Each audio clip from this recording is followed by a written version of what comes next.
Hello.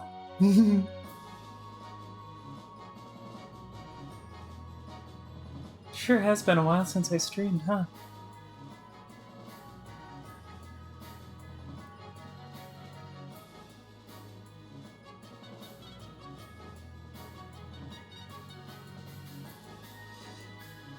How was you?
So that new One Piece show, huh?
Ah, okay.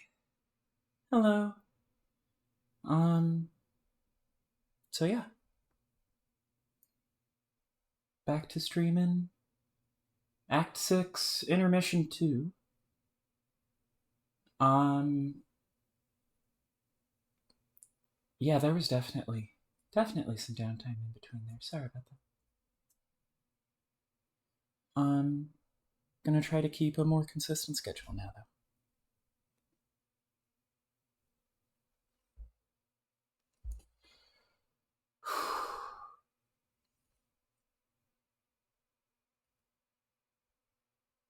Hold still, Slick. God damn it. Will you quit fidgeting and drink your milk? It's warm and nutritious. Fresh from the butler's tea. You just watched me milk it. Oh, for fuck's sake. You are impossible. Ms. Payne! Is that soup ready yet? He's being a dick. Also, can you bring me some gauze? He stabbed me again. Slurp. It was one of his more tentative stabbings, though. I think maybe he meant it as a sort of thank you. Nope. Wait, he just stabbed me again. I don't think that one was thanks stab. That was more like just a regular stab. I probably should have confiscated his knife before I gave him those super fast robot arms. My god, he is frisky with those things. Hey, put that down. I said settle your ass down. Where's the gratitude, Slick? I am waiting on you hand and foot here. Where do you think you are, Butler Island? You know what? Fuck Butler Island. You just died and went to Butler fucking heaven. I see that knife. Yeah, that one. You're not fooling anyone. If you don't calm down, I'm gonna repair your other eye. You know, the one you refused to let me fix because you thought the eye patch looked cool? Don't test me. I'll do it. Miss Payne, what is taking so long with that soup? Ugh, this is a man in sore need of his Scotty dogs if I ever saw one. Ms. Paint! Are you listening?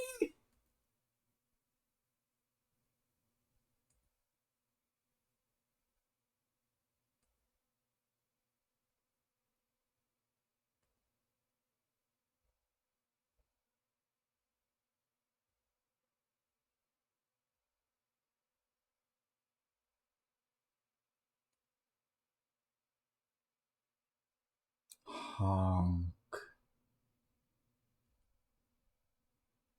Current carcinogeneticist, CCG, right now, opened memo on board, Fruity Rumpus Asshole Factory, boring road trip through the fucking Afterlife edition.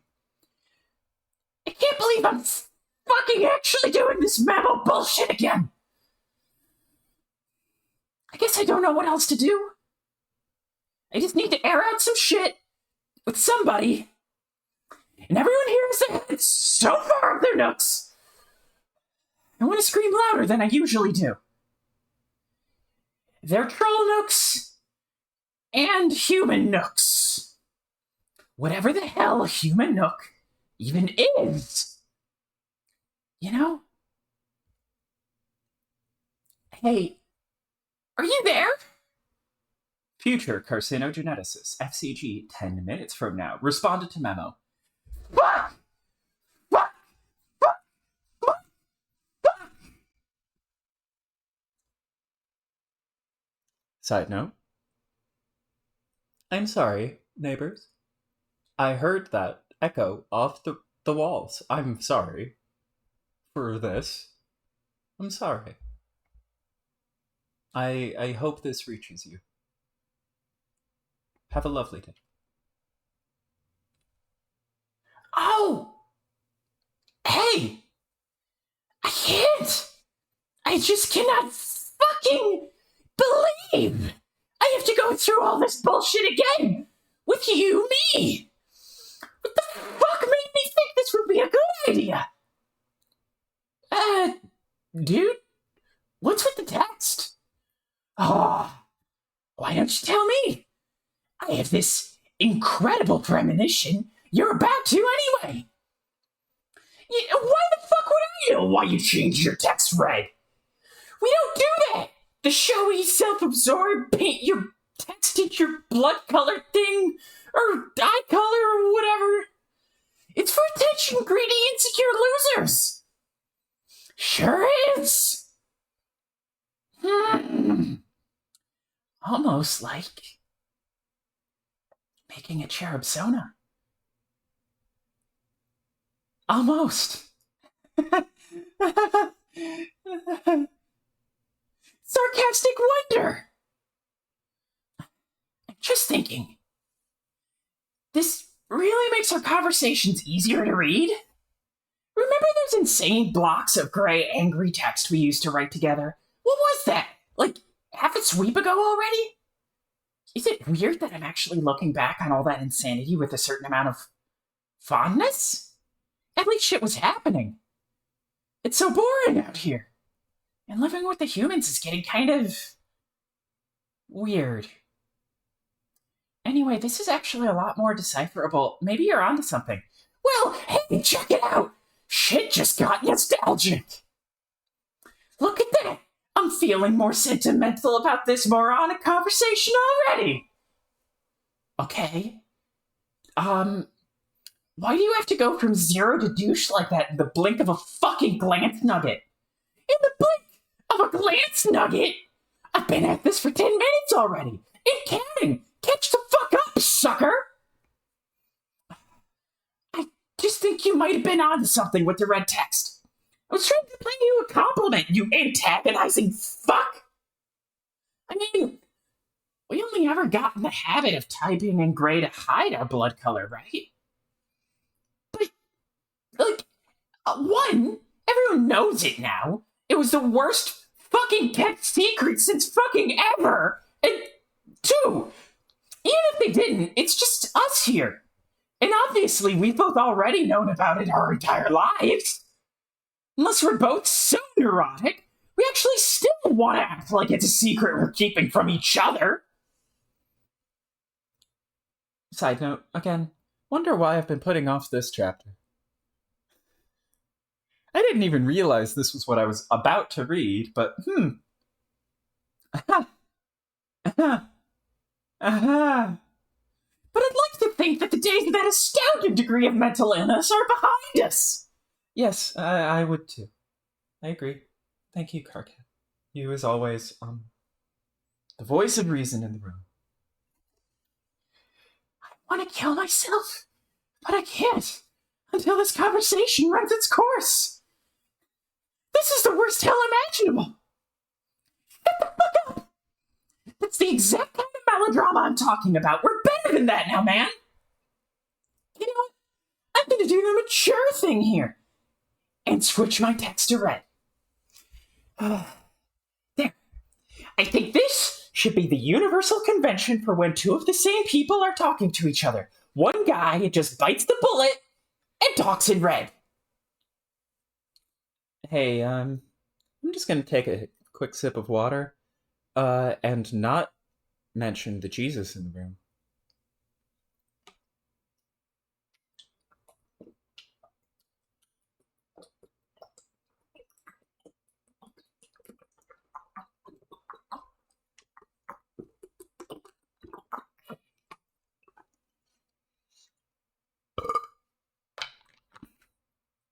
There! One guy bites the bullet and talks in red. Seriously, one of us has to be the grown-up here. Oh! Oh, I get it now! When I type in red, it's showy and insecure. But when you do it, you're shouldering the pragmatic burden of a martyr. Even though it was my fucking idea to do that in the first place 10 minutes ago! You piece of shit! Okay! God damn it, stop being so sensitive! I fucking apologize! Can you just talk about your stupid feelings already so we can get this nightmare over with? Well, look. It wasn't supposed to be this lopsided thing where I spill all my feelings into idiot space while some shithead yells at us. I was kind of thinking there would be some give and take, since you presumably share a lot of my thoughts. Okay. Whatever, just say some stuff already. All that shit I said 10 minutes ago. I will riff with you and somehow pretend it doesn't feel like I'm rehearsing a bunch of lines written in barely dry ink. Okay. Well, I'm having a hard time even putting my thoughts into words about this bizarre trek through the ring. At first, it was just kind of bland and uneventful. But that was kind of a relief, remember? Not having to worry about getting killed all the time. Or trying to rally a bunch of uncooperative troops toward an impossible objective. Yeah. But then, as if it wasn't enough that we visit these crazy dream bubbles when we go to sleep, we started physically passing through them too. Like, I think I could handle it better if it was just one thing or the other. If it was just the hyper-realistic dreams or the dreamlike reality. Like, only the monotonous day-to-day drudgery on the same gloomy fucking meteor with the same bunch of ridiculous people and basically nothing to do ever except to get all up in each other's business and be completely irrelevant forever. And then we die. The end. Or only a sweeps-long safari through an ephemeral realm of ghost memories and dead friends shitting around in a haphazard existential clusterfuck. But having to deal with both? In totally random intervals? That intermittency is kind of taking its toll. I hear you, man. That was when I was supposed to say that. But for the record, I guess I meant it.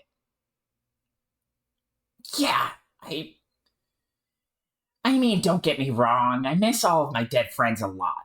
Even the assholes. I miss them too. Maybe especially them in some perverse way.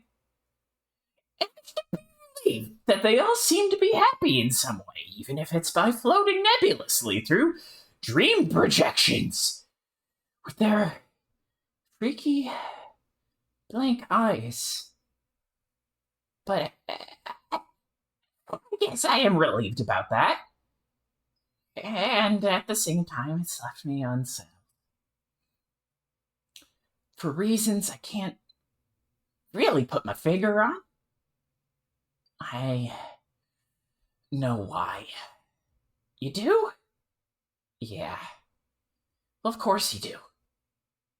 I guess because I just told you 10 fucking minutes ago, making it a self-fulfilling epiphany?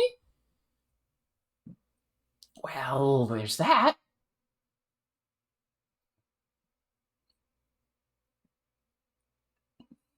But also, this conversation will clarify some thoughts too.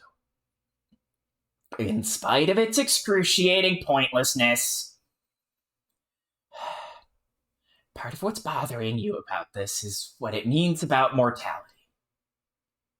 Well, yeah, I think that's part of it. After visiting who knows how many goddamn dream bubbles, and hanging out with who knows how many dead friends and copies of dead friends from alternate timelines, I start to wonder, does death even really mean anything? Like, did life mean anything for that matter? Is there such a thing as meaning in death or life? What's the point of life? To just go around collecting a bunch of painful and awkward experiences to supply material, fucking grist for the grist pile, for the revolving memory collage that serves as the backdrop to a much longer, much emptier stretch of existence? And how unnerving is it, running into our dead doppelgangers from doomed timelines? Telling me about doppelgangers, Karkat? Fuck. It's fucked up. Never mind. You're preaching to the choir, bro. It is fucked up. Never mind what it means about a person's identity or sense of self, or whether or not they even realize they've read a line and skip to the different line because they thought they've already read this, but it's actually them from the future reading it. Or which guy gets to be considered the real guy. Or whether causality means anything if you're the one causing your own causality in the first fucking place.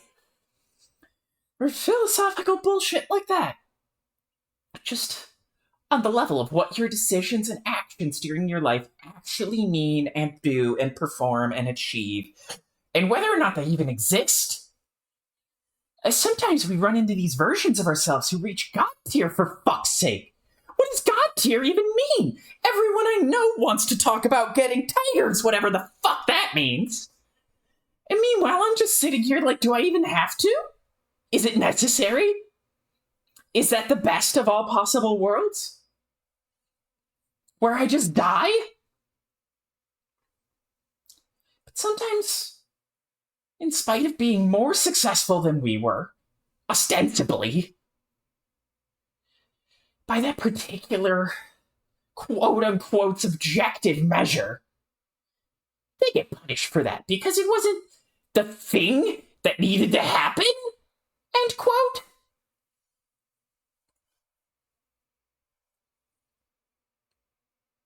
Pretty much. So, where does that leave us? If we are to take some lesson from that, what is it? Try to be great and successful, but maybe not too great and successful? Don't want to become a Vriska? No, that would be terrible, wouldn't it? Or maybe you die a Karkat before you live long enough to see yourself become a Vriska. Maybe you don't try at all in some cases. Maybe you just become a Feferi or give up on life like fucking Eridan. Because if you do, some fucking giant squid in the middle of nowhere is going to be like, not so fast, my hideous monster plans beg to differ. Don't you think we'd have been better off if we didn't even know about any of this dream bubble shit? Well, yeah. That is what I was thinking 10 minutes ago, but now I don't even know. Yeah, well, at least you're listening. Worm through time. Even if you were being your usually shitty self about it. Nobody else even gets this They almost hear our words, but they forget, while we stand around them dreaming. They don't want to hear our words. In the conceptual reality underneath this reality, they must just want these waves to drag them away. Like Terezi? It used to be that she would at least humor my most ridiculous vitriolic garbage all the time. Do you remember those days? Way back before we even knew what a human was. Back in Alternia, when my biggest fear was if people found out I was a mutant, typing in blood color, like candy fucking red. Please just call me on sight. How quaint can you fucking get? Like, there was never a neon sign that said that over my head in the first place. I was an idiot to not understand how good things were back then. Not to understand that if I hadn't been born with this blood, I would still be hunted on sight. I mean, between us, now it's like... What?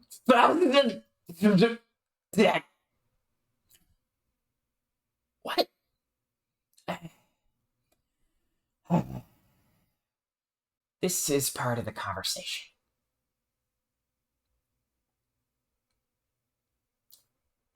Clown. Oh, get over yourself. Our 10 minutes is almost up. I would just like to know, is she punishing me for something? I don't need to remind you how much time she spends gallivanting around the meteor with you-know-who. No, you sure as fuck do not. You know, after all this time, I still can't tell if she's serious about that or doing it to fuck with me. Like, is she just trying to make me jealous? What could she possibly be getting from that? I mean, what do you think? Is there something legitimately red going on there? I say in red. Wow, I only just realized that this Karkat in red is talking to the Karkat in ash gray, and the Kanaya and me just did a very happy giggle at that. Anyways.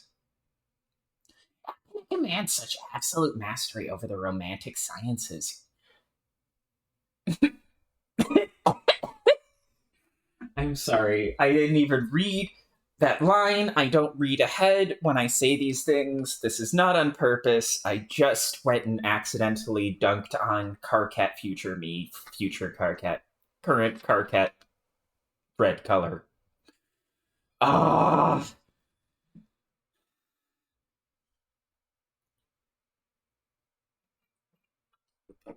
At a certain point, we're going to reach the point of having reinvented scientific nomenclature.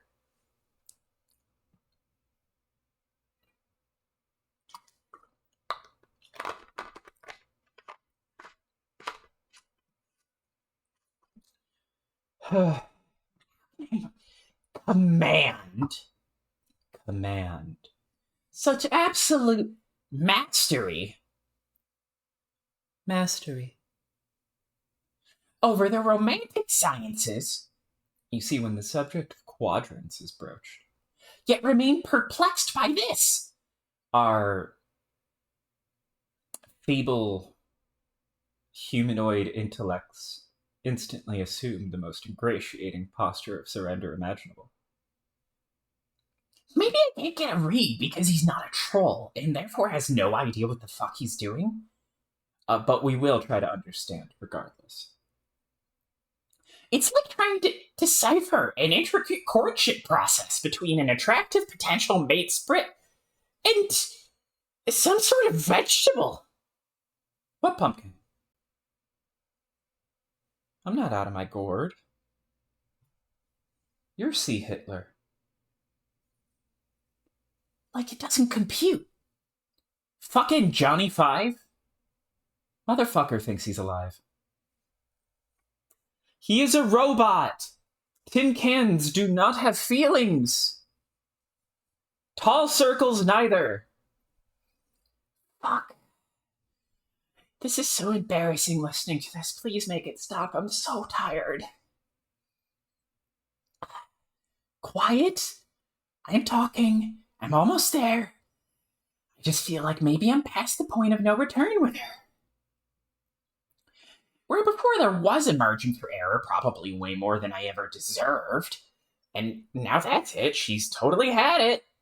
And there's a new dude with candy blood in town. He's just got it all, doesn't he? He's a much better artist than I am, for one thing. And his horns are so nubby, they don't even exist. Talk about hitting the jackpot. I just want to run my fingers through his nubless scalp and beautiful pale blonde hair. Am I off base or thinking gay thoughts? We just went over this. I didn't get it then because not only is homosexuality not a thing I understand, but I was too busy whining and feeling sorry for myself like you're doing now to pipe down and listen. You've been sending her an endless stream of mixed signals for as long as you've known her. Oh! Bullshit! Like, fuck, it's bullshit. It's all too clear to me now. It's a classic case of quadrant vacillation, and you don't even know it. No wonder she was frustrated and got fed up with you. This is outrageous! Is it? Tell me, how many times have you treated her in a way that could be objectively construed as a form of black solicitation? Or everyone, for that matter. How many times have you just been a black rum slut for everyone who walked into your fucking hate door? No! So we've always rolled together. It's like spirited platonic contention. Totally pale, completely diamonds, totally normal territory in a healthy, did I say that? I meant matesprit ship. I know my quadrants. I definitely know what I'm talking about. Yeah, a healthy one. Not one involving a demented loudmouth who can't keep his shit under fucking control. Let me ask you, how much of that animosity is innocent platonic rage? Could it be that subconsciously you want to push things with her onto Caligna's turf? Maybe that Egbert gets you a little bit worried on a subconscious level? That she might get there first? Maybe seeing how things work out there? Maybe see if you can have your grub and cull it too? That way, you can have her all to yourself. Fuck you! You want her in every quadrant, like a desperate fool. Do you realize what you become? You are the sad joke character in the rom-com. You are the guy. You know the one. The guy I'm talking about. The troll Kevin Smith. Who's greedy and indiscriminate about filling every quadrant like the fucking brak. If I knew who that was. Totally oblivious to it.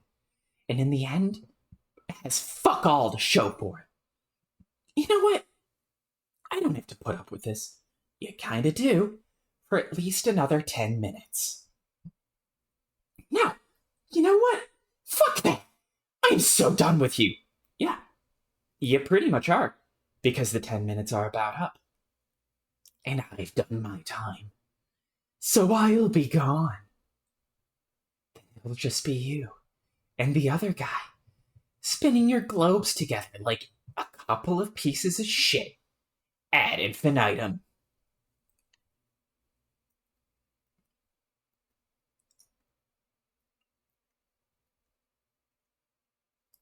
This is what every one of my nerve endings feels like. Feels like right now. I am going to take a quick look at how much Carcat is left. Ooh. Ah. I do love voicing Carcat. Except for when my skin starts to tingle at the extremities. Hello, Fractal! Yes, you have caught a stream. Welcome. You've come just in time for me to take a quick break from reading Carcat so that I avoid going into shock.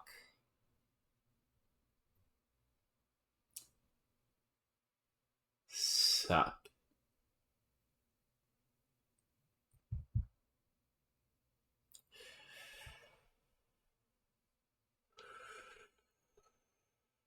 Alright, for this break, I know I'm taking it pretty early, but Carcat's kind of hard.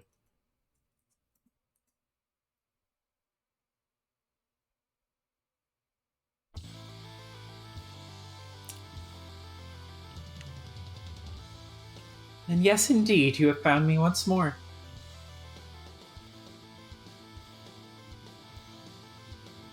Oh, dope. Say hi to the Chipotle folks.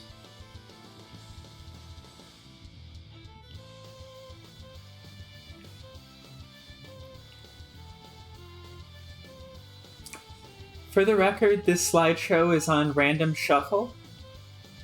So if anything lines up really well, just chalk it up to being lightbound. I'll be right back. I need to take a quick break.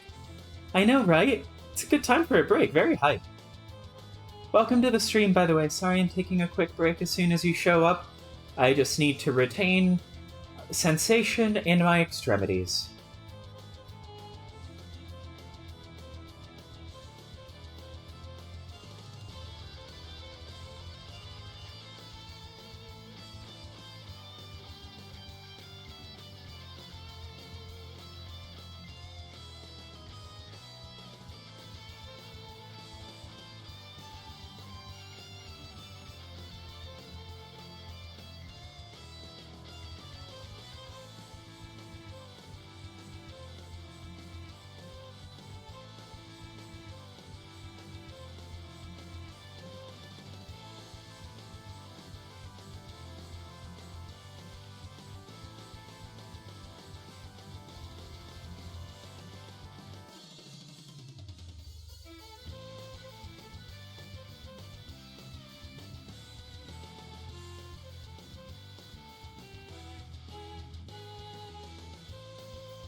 Ah, perfect.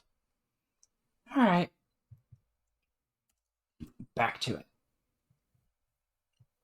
Oh, nice timing. Must have been insane to think anything is different.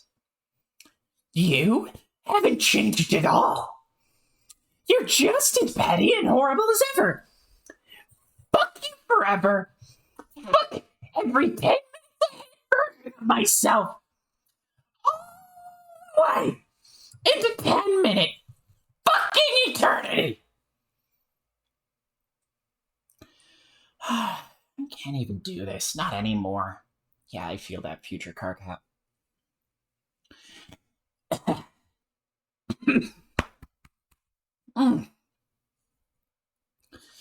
Oh my god. Why bother worrying about doing Screamo when I can just worry about car cat voice? Yeah, well, you made your cocoon, pal. Now we have to take turns shitting in it. Together. It is the most pathetic, smelliest dance of all. Did Shuffle Dance of Thorns just in time for that to be a self-reference to my... okay. What the fuck is it now? It just occurred to me. This dumb tantrum I threw. This entire bad mood. This was just another idiotic self-fulfilling reach-around, wasn't it? What are you talking about? I mean, where did this even come from? It was like spontaneously generating self-loathing with no discernible source. This is like self-harm. Was this emotional outburst ever even real? Oh, no. Don't even start with that. Do not get started getting existential about my anger. You better fucking believe this is all real. Are you sure, man? You condescending fuck! Oh.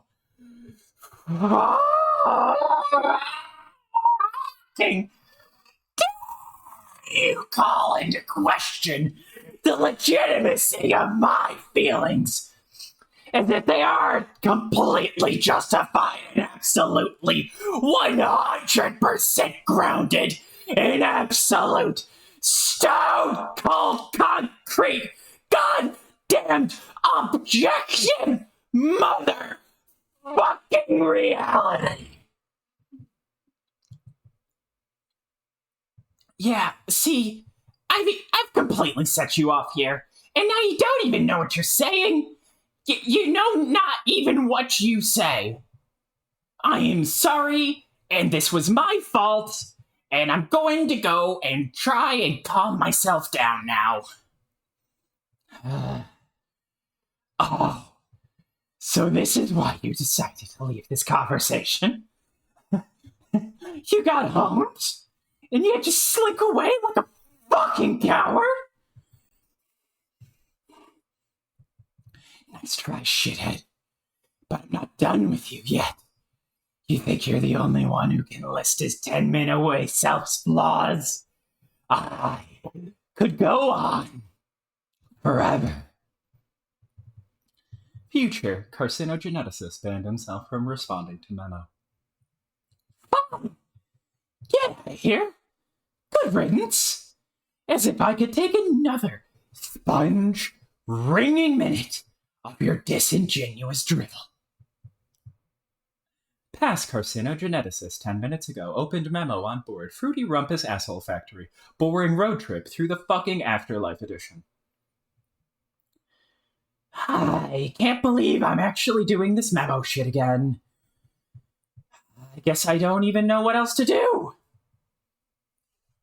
I just need to air out some shit with somebody, and everyone near has their heads so far up their nooks, I just want to scream louder than I usually do. They're troll nooks, and they're human nooks. Whatever the hell a human nook even is.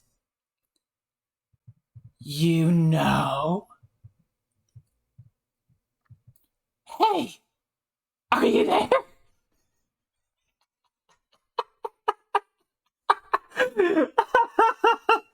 I'm sorry. Pinko needs to grab a bottle. Shake a shake a shake a shake a shake shake shake shake shake shake shake shake shake a honk honk.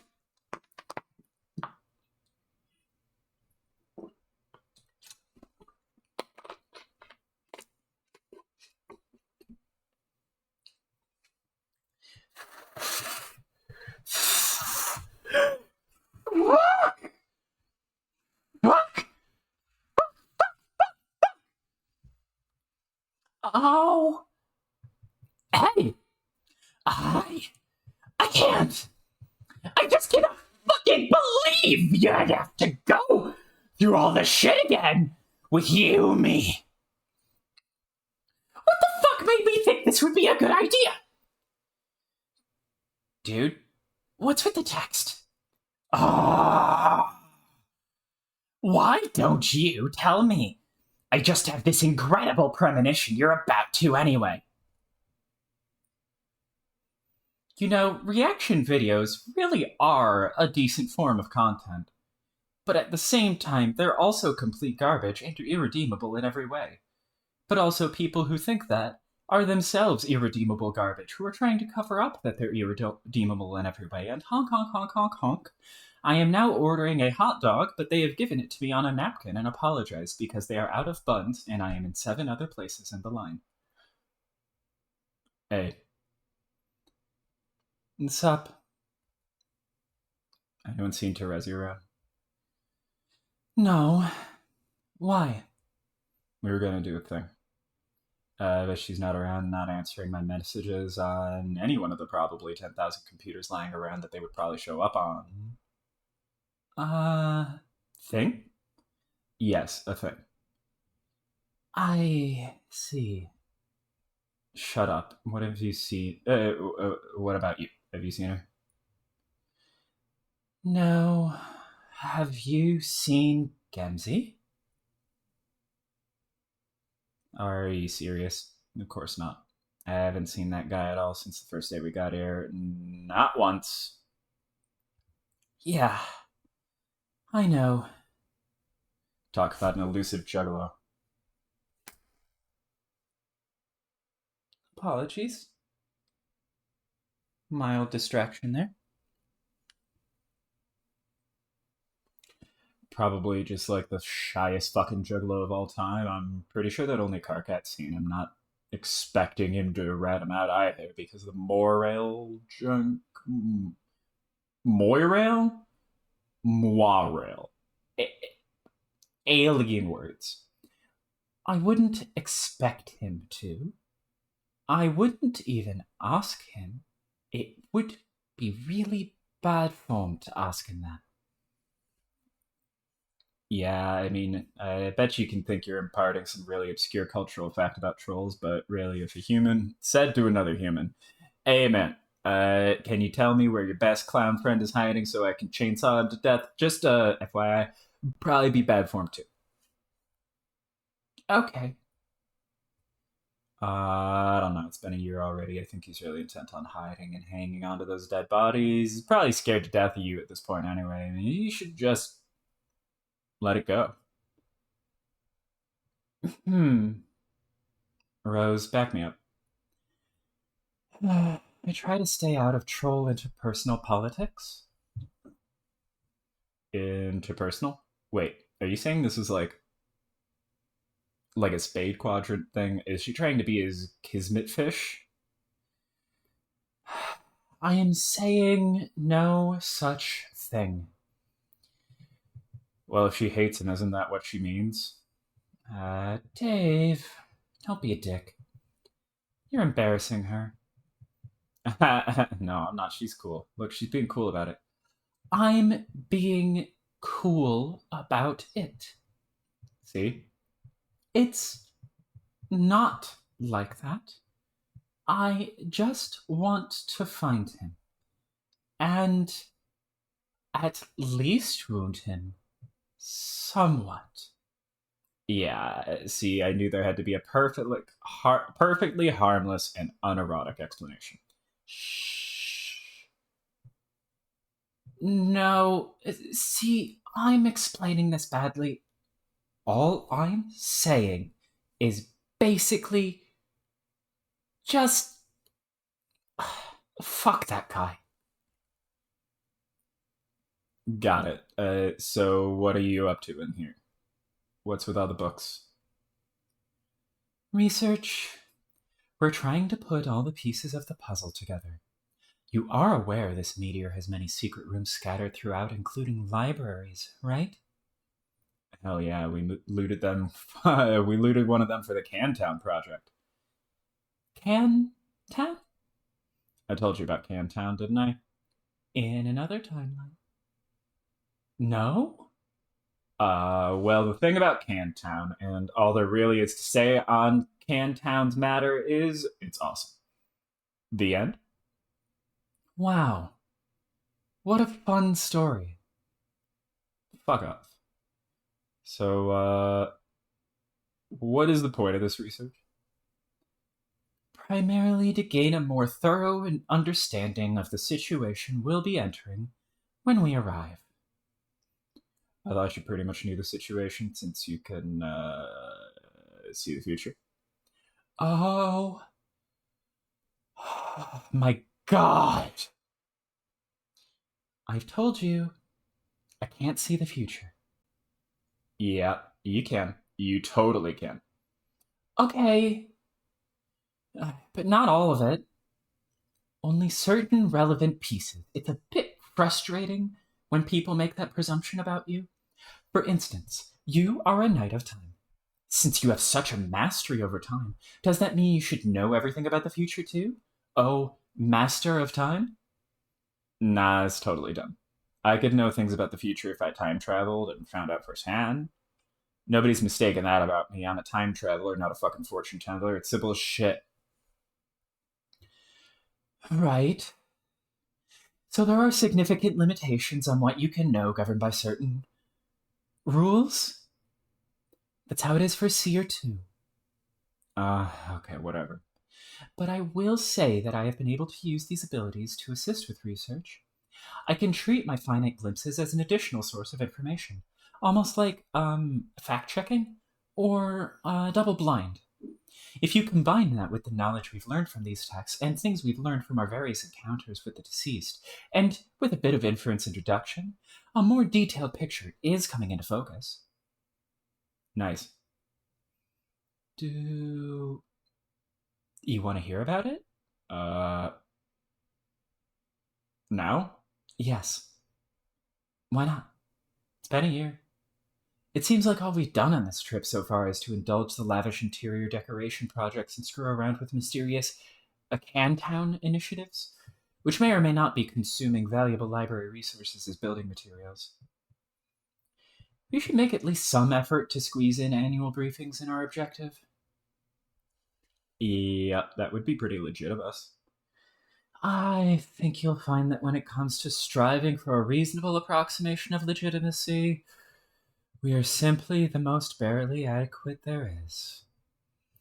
Okay, I didn't really catch any of that bullshit because I wasn't listening. I'm gonna make myself a cup of coffee and get primed to listen to you saying a lot of stuff like that. Do you want some? Um, sure. Warning: Jenny is a chemist who has done a master's thesis including a quantum yield calculation that used quinine sulfate as the quantum yield standardizing agent. There's going to be a coffee quinine info dump coming up. Just a warning. Can I? No, thank you. Okay. Ugh, this fucking thing. Where did you even unearth this piece of shit from, where it was bound? This is like the third time I've seen this. Mother. Anyways, oh, okay, there it goes. 2 hop revitalizing cups of shitty coffee, fresh out of the weird pod. Why do we even drink this shit? I guess just because this thing is here? Like, somehow the temptation is even stronger because the coffee sucks? I don't know how the fuck that works. Wish there was such a thing as apple juice on Troll World. Could go for a bottle of AJ. Wonder if there's any booze swirled away on this meteor. Kind of feels like we should be drinking our asses off here. No adults with nothing to do. That's what you do without adults, right? You get wasted all the time. Wait, what the fuck am I saying? Trolls don't even have adults. No, you're just seeing the future, Dave. Calm down. Well, they do, but they're all in outer space being insane badasses. I guess they do have the stupid nanny monsters. Do the monsters give a shit if they get wasted? Are you talking to us? What? We can't even hear you mumbling over there. Oh. How's that coffee coming? Off the shit is how. I'll be in cups and everything. Be sure it makes it to the table before it accumulates that strange, unctuous quinine film on the surface, says the light-bound, who would see such a thing. Because it is, and again, to gild this lily, or rose as it were,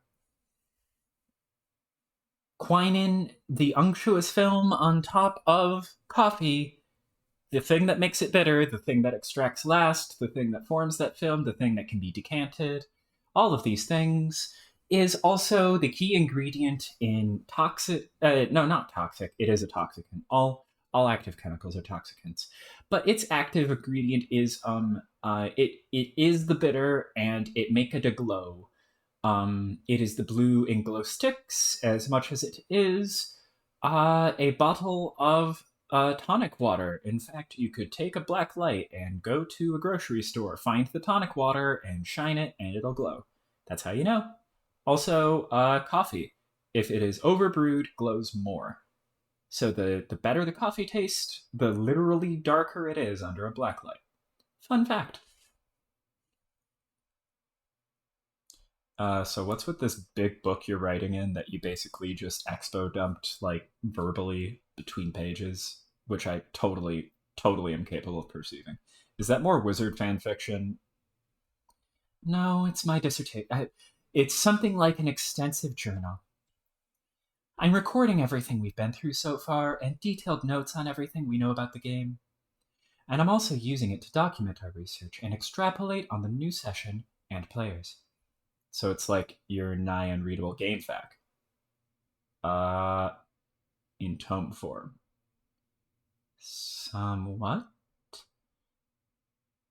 Oh, she's writing an exclusion zone? Fun coincidence. I guess it's just all the rage with light bounds. You sure do like to write big game guides. I don't look at it that way. I'm approaching it from a standpoint of a responsible historical documentation. Of responsible historical documentation. Wow, that was a terrible read, I'm sorry. I'm approaching it from the standpoint of responsible historical documentation. Don't you think people in the future will want to know about our story? I guess. I think it could be a very useful resource someday. It could be helpful to others beginning their own quests. Chances of that seem pretty remote. I really wouldn't rule it out, says the tentacle therapist guide reader. And totally not gay. Totally not biased on account of being gay. Definitely not. I am also gay. Okay, totally sold on that suddenly. On account of not caring, so tell me the new session. What is it now? And more importantly, how's everything gonna go wrong this time? From what I understand, everything has already gone wrong before the game even started in many different ways than ours did. There are indications of thicker political intrigue, assassination attempts, and a usurpation of the throne more insidious than what we dealt with, but those examples still don't illustrate the fundamental fault of their session. Ours had a similar fault. It was a null session. Literature on the subject says null sessions are actually very common. It is any session resulting in failure, and as such, designed to result in failure from the start, due to Skya's own comprehensive knowledge of its own fate. Sky is light, and all of that it illumines. So, biologically speaking, it's to be expected that null sessions far outnumber the successful ones, as the strength of biological systems is overwhelming redundancy. When it comes to reproductive systems, overwhelming redundancy is commonplace. Did I just do that?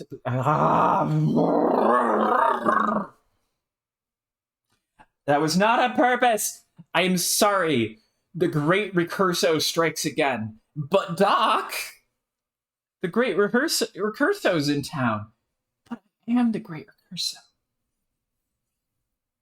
A universe has a reproductive system that spreads many seeds, as it were, most of which never come to fruition. So we shouldn't feel too bad about our results, really. It was quite par for the course. But then it would also seem that exceedingly few null sessions result in the birth of a massive green star fueled by 2 dead universes. For what it's worth.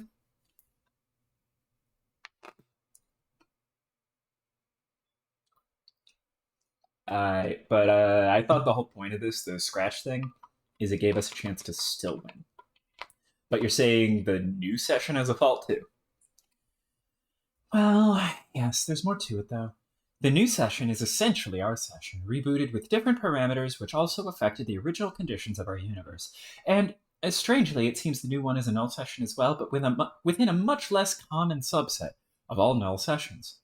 This one is referred to as a voided session. Okay, which is what? It's very simply a session in which nothing is prototyped before entry at all. Hence, by Skya's preemptive all-knowing and its influence on the rest of the Incipisphere, there are not even any towers on Prospered or Durst built to receive the split kernels. See? Weird. Why would these alt-universe players fuck up in such an obvious and stupid way? I don't know what specifically led to the failure to prototype anything, but it doesn't really matter. As I said, the session was designed this way before they began... Hold on. Hold on. Hold on.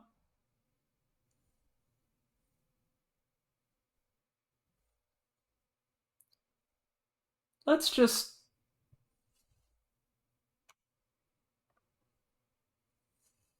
For old time's sake, let's just highlight this text and imagine why I've highlighted it while I read, again, with extra emphasis. I don't know. What specifically led to the failure to prototype anything? Foreshadowing is literary device, but it doesn't really matter.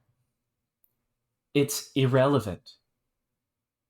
As I said, the session was designed this way, irrelevantly, because it's this way before they even started playing. Any efforts to prototype may have been in vain regardless, because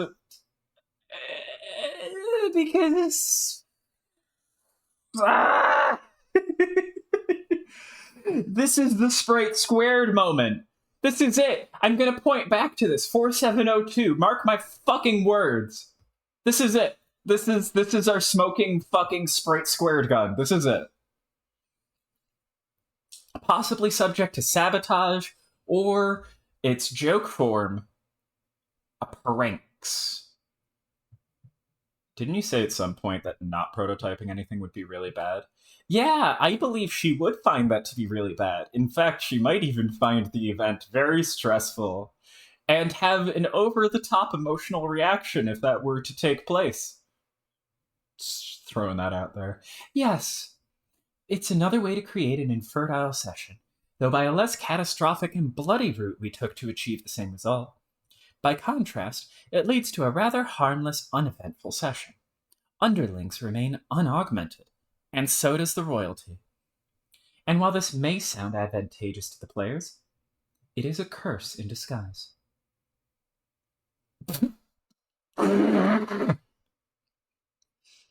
I swear to God, if you hate yourself so much, why do you not just hate Marin yourself? The lack of prototypings, which keeps adversaries unevolved, has the same influence on the battlefield.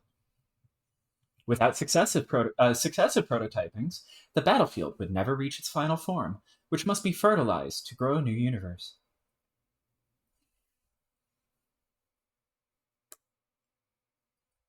Is this just Yuri?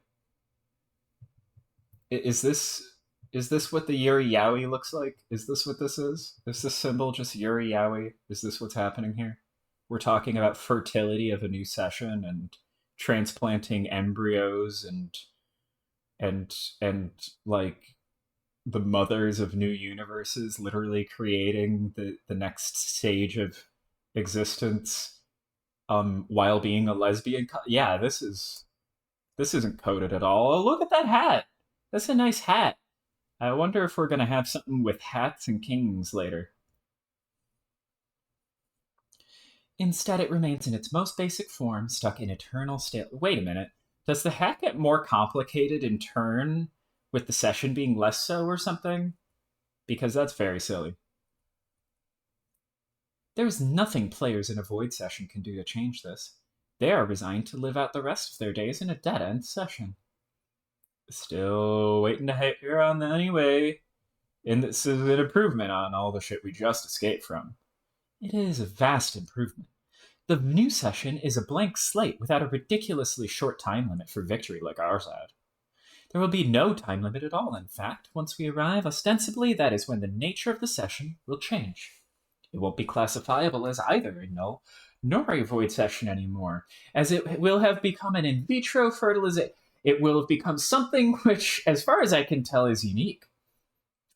The fully matured zygote battlefield from our session can be used to make the new one viable.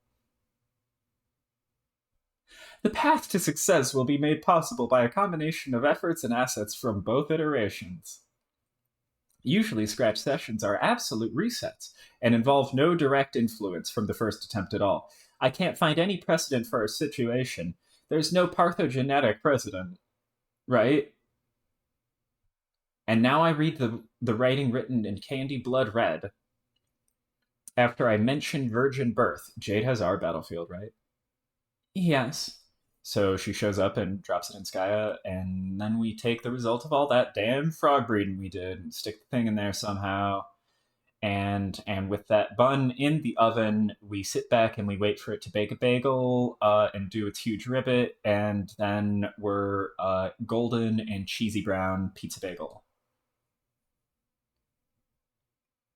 Please ignore my rambling, and forgive me if my speech is unclear or absurd.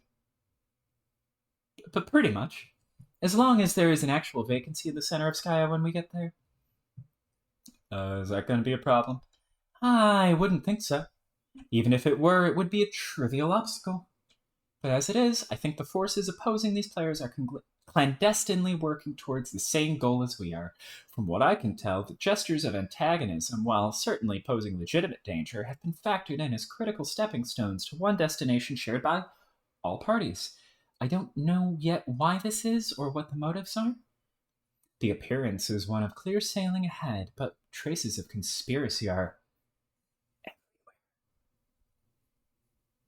Okay, but conspiracies aside, did it ever really look like clear sailing to you? That's not what I was seeing. We were going to arrive, and then soon after Jack's going to show up, and then we're going to have to beat him, right? So there's kind of a time limit. Just saying. Yes, we will have to deal with Jack before all is said and done, and that will definitely be a major challenge, but it is not impossible. At least not by design. When I said there would be no time limit in this session, I was talking about something more specific. There will be no reckoning. Oh? Oh, why not? It's a logical consequence of any void session. If the battlefield never evolves, and therefore the more extensive war between Prospect and Dirks never takes shape, there's nothing to reckon with. There's no reparations to make for a non-war. It is a cold war, where no shots are fired. It is only when the Prospician king falls in battle, or of illness, I guess, that the reckoning can be initiated by the forces of Durs. The meteors then rush to destroy the battlefield, while Skya redirects them through defense portals for as long as it can. Thus, if there is no war, there is no reckoning. no meteors, and no imminent threat of danger. This is, of course, good news for Earth as well. During the reckoning, Skya redirects all incoming meteors to the only place it can: Earth. And so it turns out that the players who initiate a void session are actually not condemning their home planet to an apocalyptic wasteland after they leave. Necessarily. Glub glub. In the new instance of our universe, Earth is just fine. Sort of. So no meteors came at all. You mean by fucking up and having to scratch, we also sort of saved Earth in the process? Again, sort of. Just the vast majority of the destructive onslaught never showed up, but delivering the temple to the site of the forge is still integral to jumpstarting the session. That meteor, however, could have been propelled through a portal by any means, not just via the reckoning. I see. What about the players themselves? They had to arrive on meteors too, didn't they? I guess the baby meteors were some exceptions too, right? Yes, but they weren't flung through portals in their own session, nor will they be created there. They were created in our session and sent back through our portals just like us.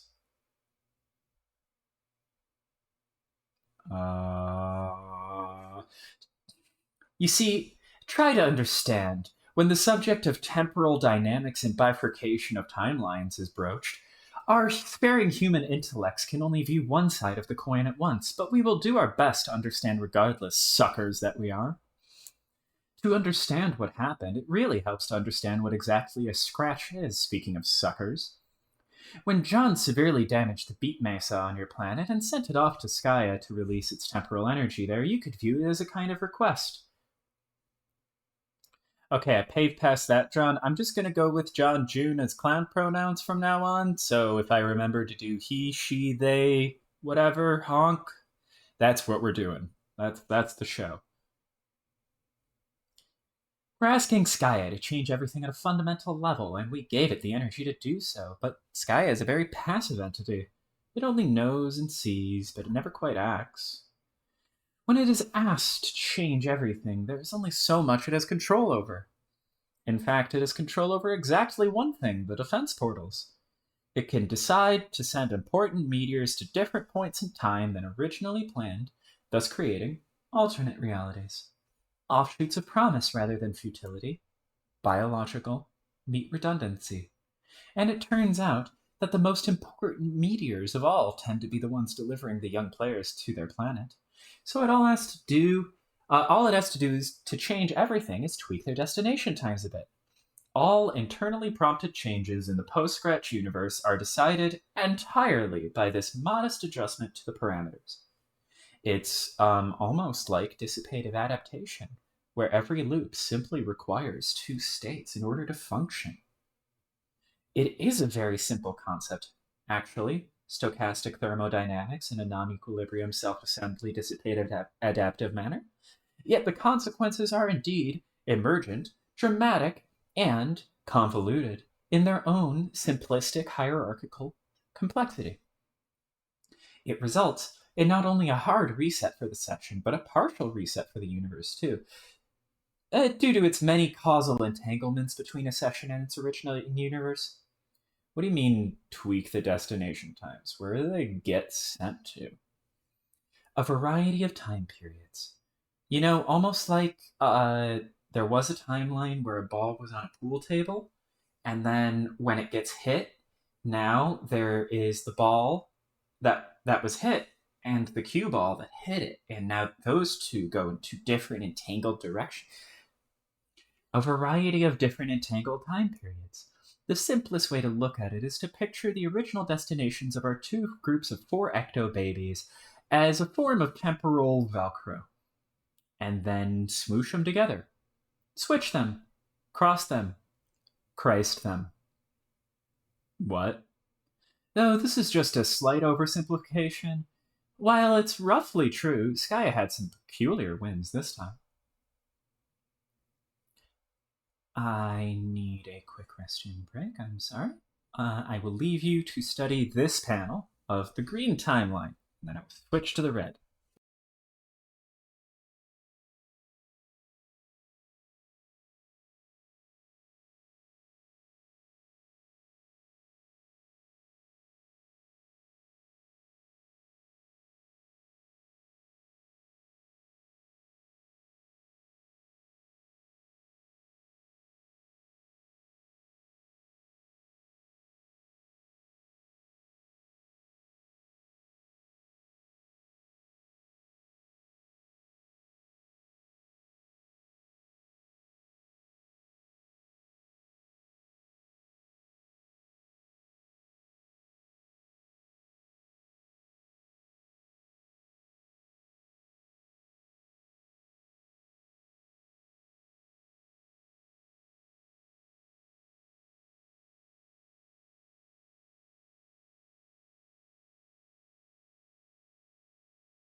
And we're back. As you can see, on the green side, the are they the Eggbirds in that one? I guess you could call them the Eggbirds.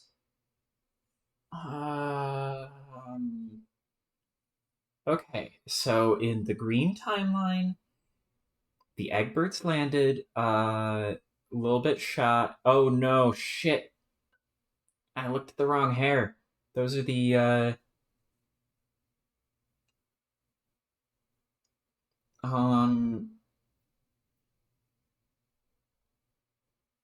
Harlberts. That's what we got.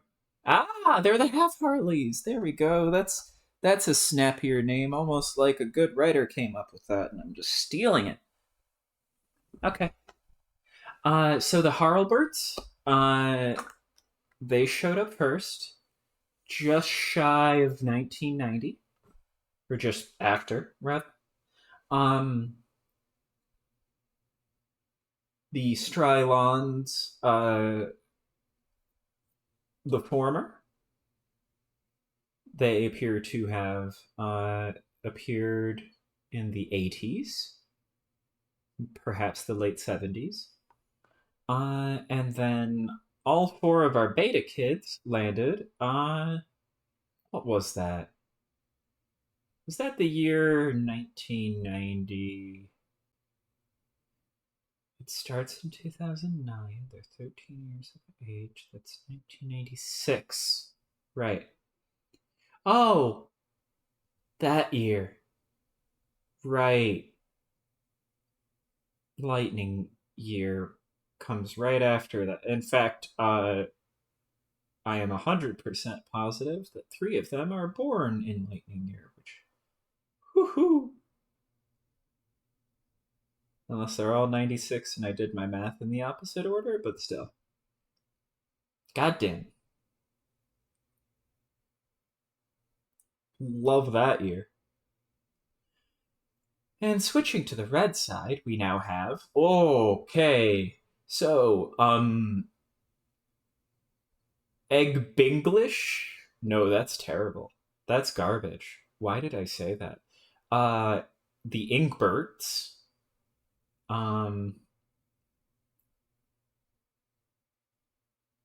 They showed up at the same time, just after 1990.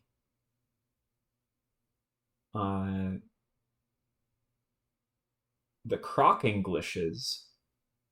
Oh no, is that Pop Pop Crocker? No, that can't be right. Yeah, I guess it is. That's Pop Pop Crocker. Whatever. Uh, Crocklingishes showed up. Then this. Oh god, this makes my entire life hurt trying to read this. The Strylons, the latter showed up in the 80s to was 70s to 80s. The Jane and Jake, they showed up in the 90s. And then fucking 2422 Waterworld is when we get our Roxy and Dirk.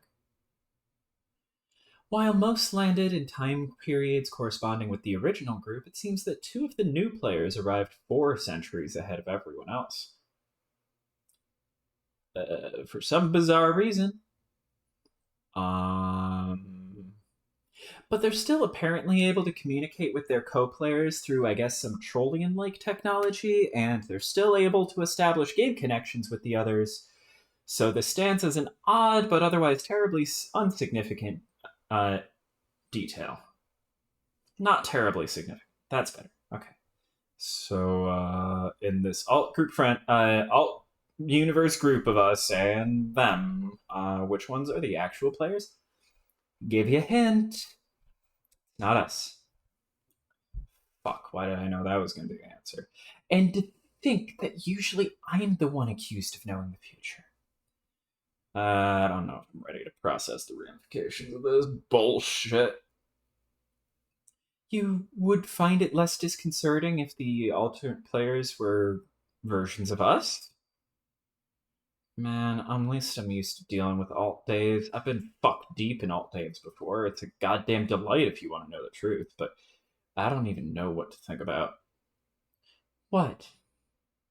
Meeting a deceased figure of authority as a peer? Let's not even talk about it, okay? Can we slow down this meteor, delay the meetup, maybe fight Jack for a little while? How about, guess I'll die? I honestly thought you would find the idea exciting. I know I'm looking forward to it, but your mom was just a nice alcoholic spinster who liked wizards who you complained about for no reason. She wasn't like an untouchable master of irony who could replace the meat in your sandwich before it even occurred to you what the fuck you were chewing. Let me ask you this: did your mom ever wiggle a puppet in your face even once? Not that I recall. But anecdotes like that just make me even more curious to meet him personally. Fine. Well, you can be on bro duty then. I'll be the ambassador to your mom. And no, that wasn't actually meant as the sick burn it sounded like. She's your mom too, though. Yeah, I know. I'll be the ambassador to my mom then. That sounds pretty stupid when I say it that way. Whatever. I'll just be the fucking one man wagon for the welcome wagon for the John and Jade teen old people and also our mom. That is the plan. So when we finally see them, we can get our shit into formation like trained acrobats. Training for those pirouettes. Like I'll blow a whistle and we make a human pyramid. Got it? That way we can totally avoid anything awkward. You do realize we've seen her already, right? What? When? Months ago. In a dream. She was floating along in Durst pajamas, asleep. Wait, that was her? Yes. Oh. You're wondering why I didn't tell you? Nope. You're specifically wondering why I wasn't forthcoming with an answer to your question at the time. Who was that choice babe in the pajamas? God fucking damn it. You don't find it nostalgic at all? Retracing the steps of some of our Freudian semi-blunders in conversations past? No. What a load of shit. Stuff said between you and me before we knew we were related. We both know that was a lot of horseplay bullfuckery, like between like smart-ass 10-year-olds or whatever. You can't seriously have taken any of that seriously. Oh, don't ever fucking do that. All these fucking mom traps and sister traps. What a joke. I hope gets to have a good fucking laugh over this. Wait, I forgot. Skya doesn't laugh, it just sees and knows. No, no. It can laugh too. It's just a huge blue perv that's mad jazzed for kidscest. Hey! Fuck off! What are you people even talking about? Don't you wink at her. Here's a pro tip. That wink just meant jack shit. She's just being weird. I feel as though this conversation has utterly outmaneuvered my constructive involvement. I'm going to go. Yeah, I'm pretty much outing out too. Got some shit to attend to. After you. Oh, why does that always happen? Because you're a self of space. Everybody out of the goddamn way! I got a lab full of humans, a mouth full of yelling, and a tortured psychological profile full of totally hysterical emotions and unaired grievances to practically everybody. Carcat's broken, guys. Yeah, okay. Hold on. If I can settle down a tick, I should be able to make more sense shortly. Just one. Maybe you should lie down on the couch. Fuck! No! Dude, what is the matter with you? Wow, okay, that was a pretty terrible entrance. Anyway, where was I? Dunno, but I was just leaving. Not so fast, Strider! This heavily concerns you. It concerns you exclusively, in fact. Oh my god, Rose's eyebrows. Get those under control, Rose. Those eyebrows are gonna fucking float away into the fucking paradox space at this rate. It concerns you exclusively, in fact. Eyebrow raise. Where do you think you're going? Just stepping out to do a thing. Which is not your business. Like my inflamed, quaking gall sphincter, it's not. Tell me, are you by any chance going to have some company when you step out to do this thing?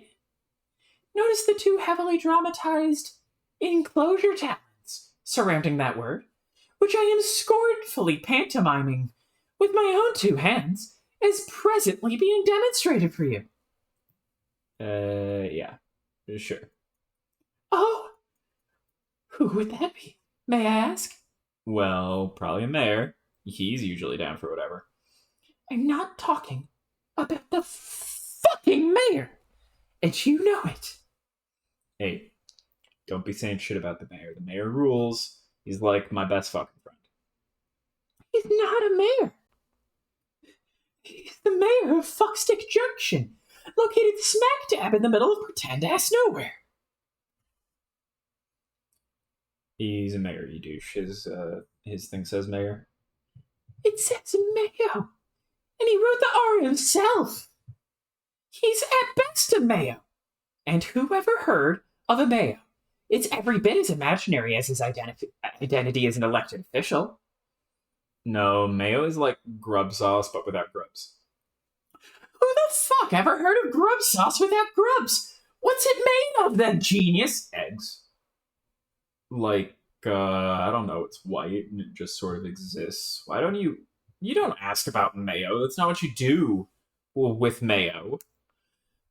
Isn't it funny how quickly your bullshit unravels when someone intelligently actually holds you accountable? You are fucking busted, Strider. You're busted about mayo.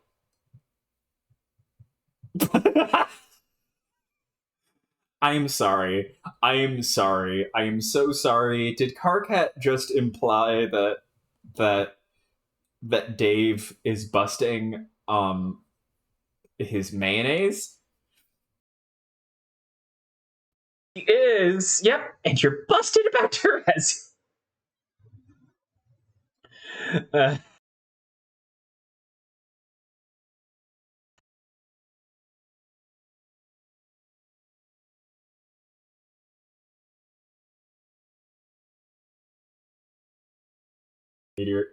Tell me this. Did you really?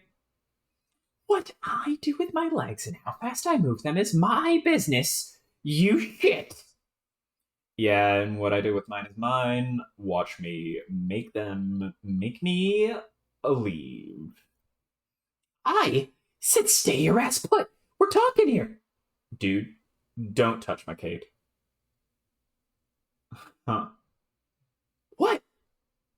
I can't believe I seriously just said, dude, don't touch my cape to somebody and was serious about it.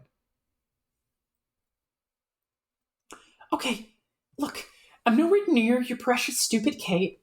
I'm not June Egbert about to rip Caliborn's fucking cape in half. This isn't what we're doing. Before you go off to snog Teresia in your idiotic little village of nutrition cylinders. Tall circles. It's a terrible word. Man, you're so overblowing this. Hear me out! I don't think that I am. Yeah, you are. You have some idea about us or what we're getting up to. And so we've done a few things together to pass the time. So what? Do you even think... I don't even think you call them dates or anything. What the fuck would even qualify as a date on this gross-ass meteor? Dave, can we just cut the shit? I'm not an imbecile. You're both plainly tipping into flesh territory irrespective of environmental factors or whatever lame conditions it is humans believe to be optimal for pursuing a bait spread ship. Anyone can see that. It is the shittiest kept secret on this meteor. Probably even the fucking mayor gets it. And let's face it, he's a little slow. Hey, wait a minute. Is Calvaria... God damn it, Calvaria. Blop, blop. No, fucking... Did I get this for insulting cherubs earlier? Is that what's happening here? I'm sorry. Poor baby. Welcome back.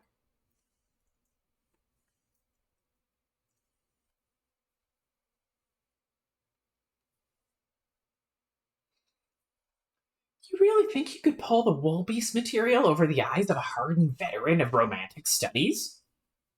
We have one of those. I have seen thousands of troll romance films, each dealing with topics far more subtle and complex than your subtle. Getting into my fucking dyslexia reading too much Carcat. I have seen thousands of troll romance films, each dealing with topics far more subtle and complex than your pedestrian human mind could ever grasp. And in case you've forgotten, I've already watched hundreds of your more primitive, but moderately entertaining romance films. Remember how I downloaded a fuck ton of them after discovering your species? I'm a curious man, Dave. You could learn from me. Yeah, I remember. Having only watched a bunch of shitty Dave Cook movies on infinite loops since we left. You're severely exaggerating. But yes, I have sampled his work. Dude, you know you're only pretending to be a huge fan of his bullshit to piss me off. Again, look at how self-absorbed you're being. I happen to think he has a brilliant comedic mind for a human. It turns out that one exact sentence is my one weakness. You win, bro. You got your girl back. Oh, shut up. I'm not here to debate you on the finer points of cinema or to get my girl back. How desperate do you think I am? I'm actually here to do the opposite. I wanted to tell you I'm totally okay with it. Oh, okay then. But just listen. Try to keep an open mind. I know that's hard for you. Here, please take a look at this.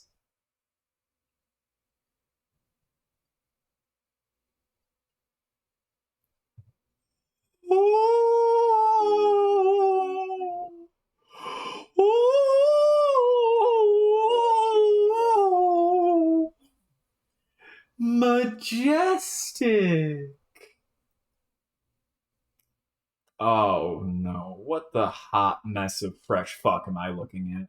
It's an Alternian romance novel. Now look, I'm not vouching for this particular piece of literature. It's actually pretty trashy, and if you're interested, I could recommend much better things to you. It's just that this one illustrates the concept very clearly. What concept? It's a pretty typical case of quadrant vacillation as applied to an overlapping group of romantic pairings. You lost me at quadrant. For future reference, that's the word that always lets me know it's time to check out of a sentence. Will you pipe down and just hear me out? It's really simple. Think of it as being similar to one of your primitive human love triangles, though this is a quadrangle. Those are much more common in our society and entertainment, and 4 is pretty much the minimum value for love-hate and drangles. And drangles. God damn it. Fucking engons. Carcat is talking in relationship engons. Now, here is what I'm actually going on with. What's actually going on with this group of characters? Pay attention. Hey, look at me. Eyes over here. Good. See the two heroes in the middle, partaking in their flushed embrace. Pretty much your typical low blood red rom pairing. Their dynamic is the grub loaf and tuber paste of the overall arc. But what do we have here? There's some nefarious high bloods in the picture, too, and this is where it gets interesting. You see, the guy on the left is an old Calignas flame from the male low bloods past, and has re entered the picture. Again, nothing out of the ordinary. We can continue to court. He can continue to court his mate Sprit and Kismisses without conflict. This is a perfectly amicable arrangement everyone's totally down with. What is that huge beefcake troll even doing? Is he grinding against the little dude's shoulder? What is even going on? Why the fuck is he nude? No questions yet. That's all fine. Pretty boilerplate conditions for unfolding rom drama. But there's a twist. The male high blood and low blood start to have flushed feelings for one another, and this results in some red infidelity between the low blood pair. Obviously, this is where the fireworks start going off. The red feelings between the low bloods turn to black, and thus begins what is referred to as quadrant vacillation. Meanwhile, the two males are also vacillating between red and black, because you don't just let go of a rivalry that easily. What is going on with the other chick, all grabbing at the other one down there in the corner? Yeah, well, it gets even more complicated than that, probably more than needed for the sake of making the point. In the heat of their vacillation during an especially black phase, the low-blood female waxes red for a notorious and especially brutal high-blood female. So they start to have their thing on the side, but even that starts vacillating too, because the original pair just keeps spinning like a top. We don't need to get bogged down in the quadrangle dynamic, though, and for our purposes, the fourth party, the Socceroos, is a distraction. Distraction. Our purposes? What the fuck are our purposes? Thing is, vacillation always adds a lot of drama and everything, but that doesn't mean it can't be viable. It can totally work, and everyone can be reasonable about it. It really just comes down to a matter of sensible scheduling. Oh, God. Polycules in D&D sessions. Name. Get the fucking, like, predator arm shake me, a handshake meme. It all comes down to a matter of sensible scheduling. You must be out of your fucking mind if you think I want to know where you're going with all this. Dave, please, just read the book, okay? It's all in the book. Yoink. Mine. Forever. The look of pure joy on Rose's face is irreplaceable to me. I'm not reading that shit. I can't even read your stupid troll language. Why would you think I can? I think you should reconsider. I can translate for you. I'll read the whole damn thing aloud if you want.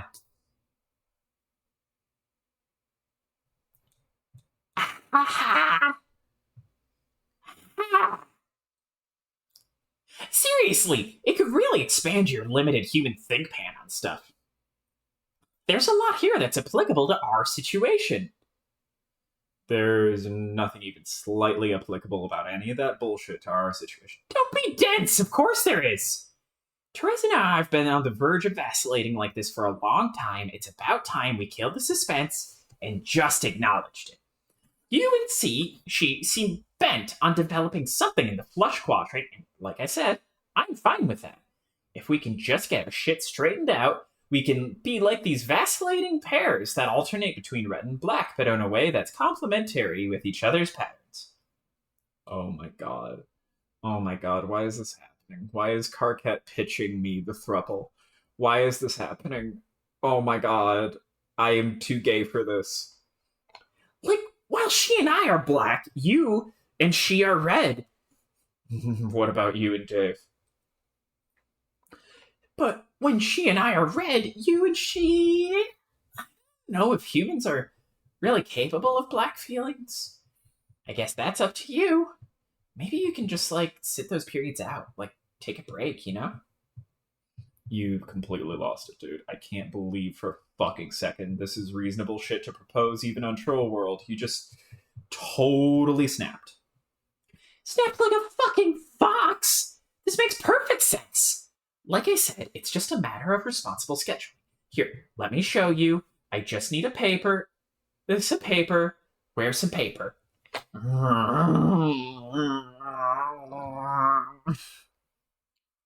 It's happening. It's happening.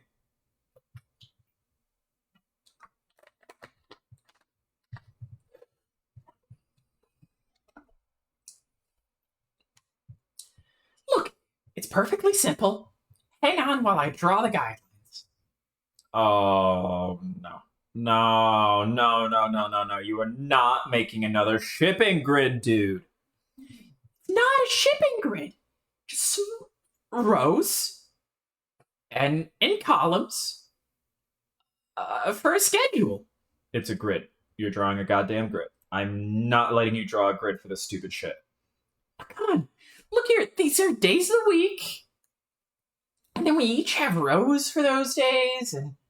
And we can draw a heart or a spade for any given day. That way we know what's up in advance and avoid unpleasant conflict. Put the fucking pen down. Hey, cut it out. Don't touch me. Do not draw a shipping grid. Do not do it. That's not a shipping grid, you obtuse fuck. This is fucked up. Put it down. No. You are not drawing a grid to organize our goddamn dating lives. This is some straight up crackpot motherfucking noise. I will not abide. Fuck you. Let me draw. Stop drawing the shipping grid. This is not a shipping grid. This is not a shipping, you heinous tool. This is common sense. You will not draw anything that even remotely resembles a grid. Do not draw an arrangement of squares or otherwise interlocking polygons. Let go. You will not draw a spreadsheet for the purpose of allocating time spent with a mutual girlfriend, you horse's ass. That is exactly the shit I do not want to see. Look, I just drew a square. Get ready to see a lot more of those.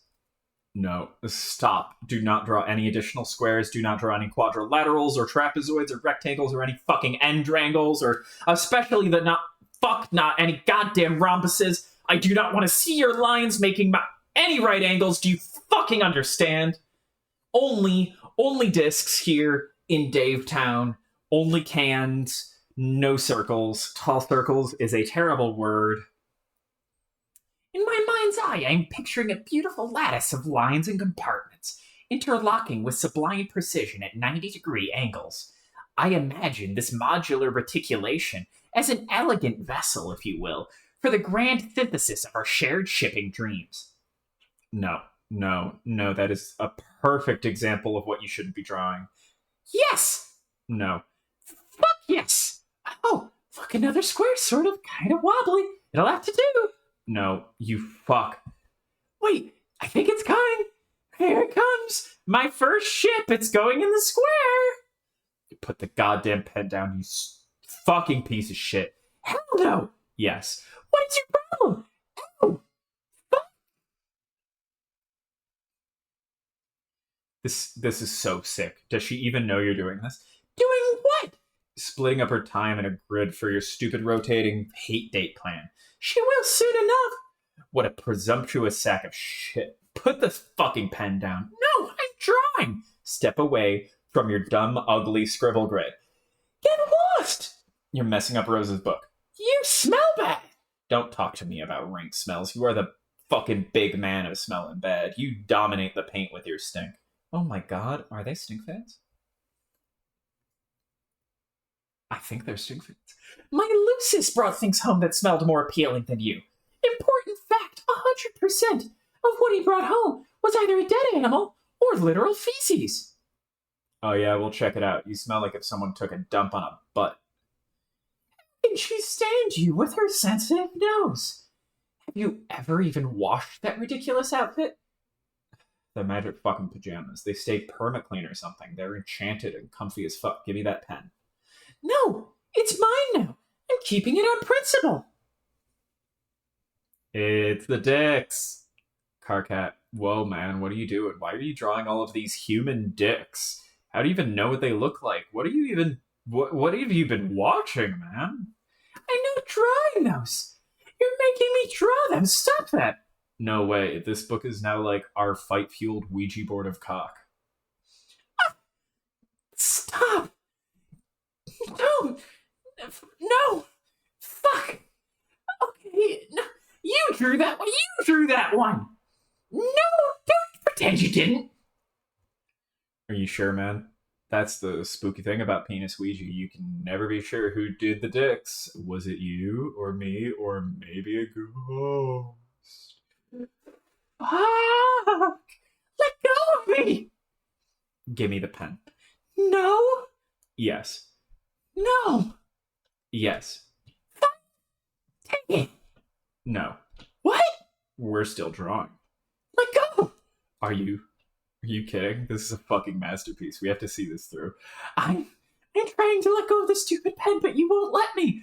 We are in the shit now. We are motherfucking entrenched in this bitch. You crazy fuck! We're running out of room, Rose. Can you turn the page for us?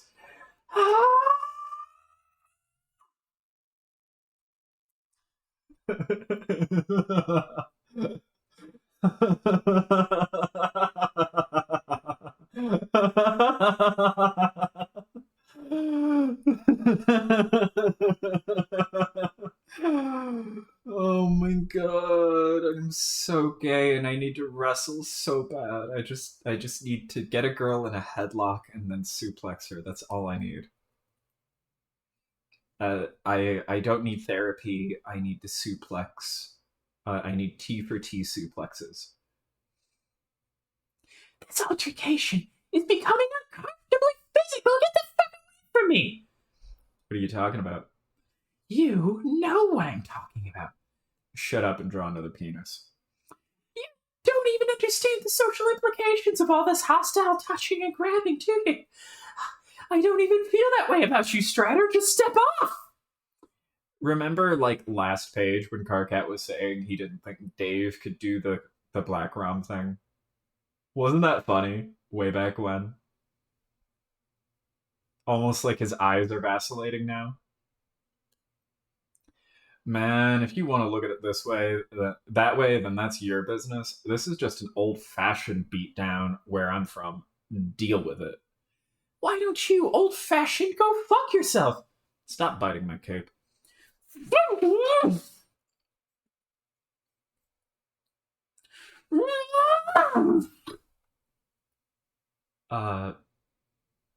Clubs?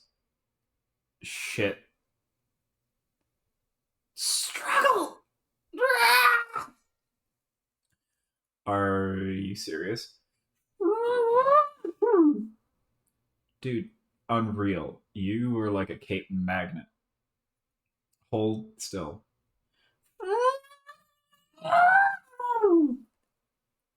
Huh. Boom!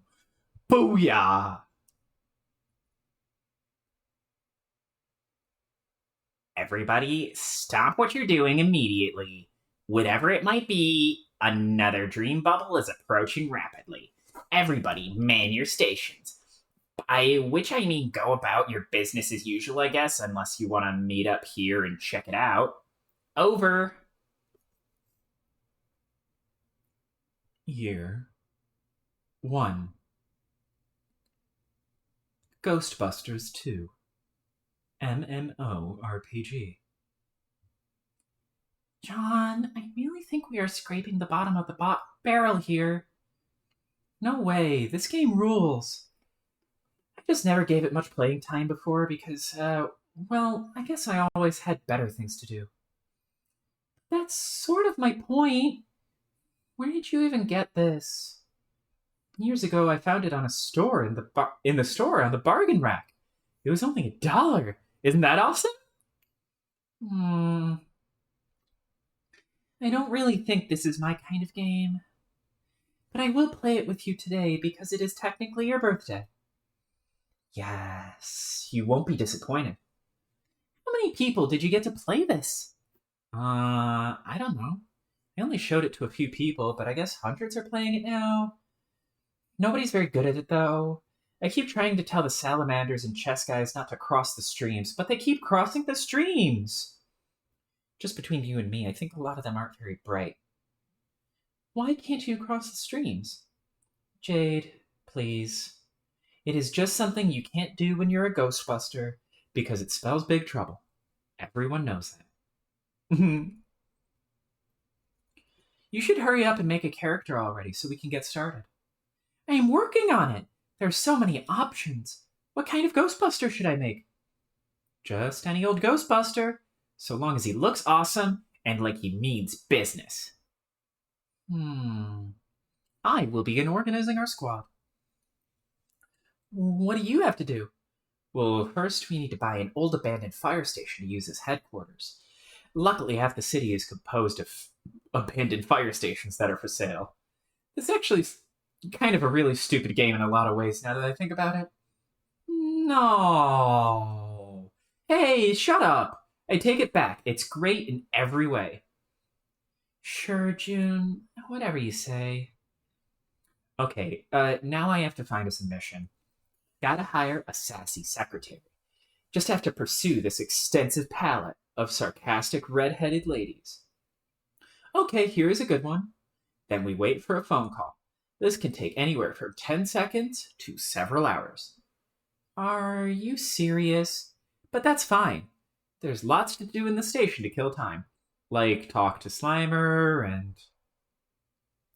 and get slimed by Slimer. Okay, I guess that's pretty much all there is to do. What about that fire pole there? Can't you go down the fire pole? The fire pole is strictly decorative. Are you almost finished making your character? Yeah, I think I'm done. I'm pretty happy with him. Yes! Yes! Jade. That is absolutely the shittiest Ghostbuster I've ever seen. No way! Yes. It is so yes way.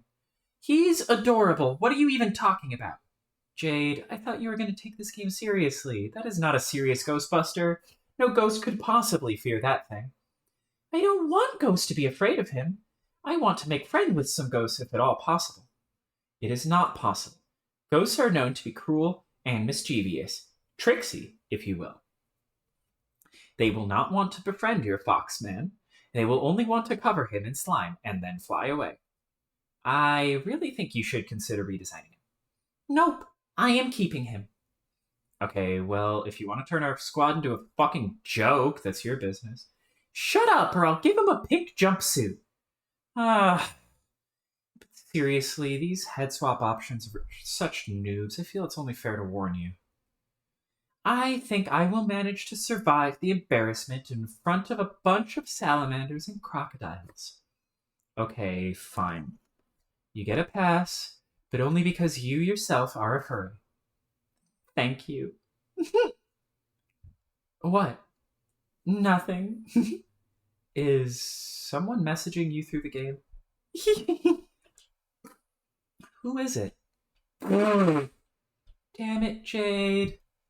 It's Dave Sprite. He's playing too. Oh, don't tell him any of our strategies. He is our enemy. We have strategies? Okay, first tell him we have strategies, and then don't tell him that.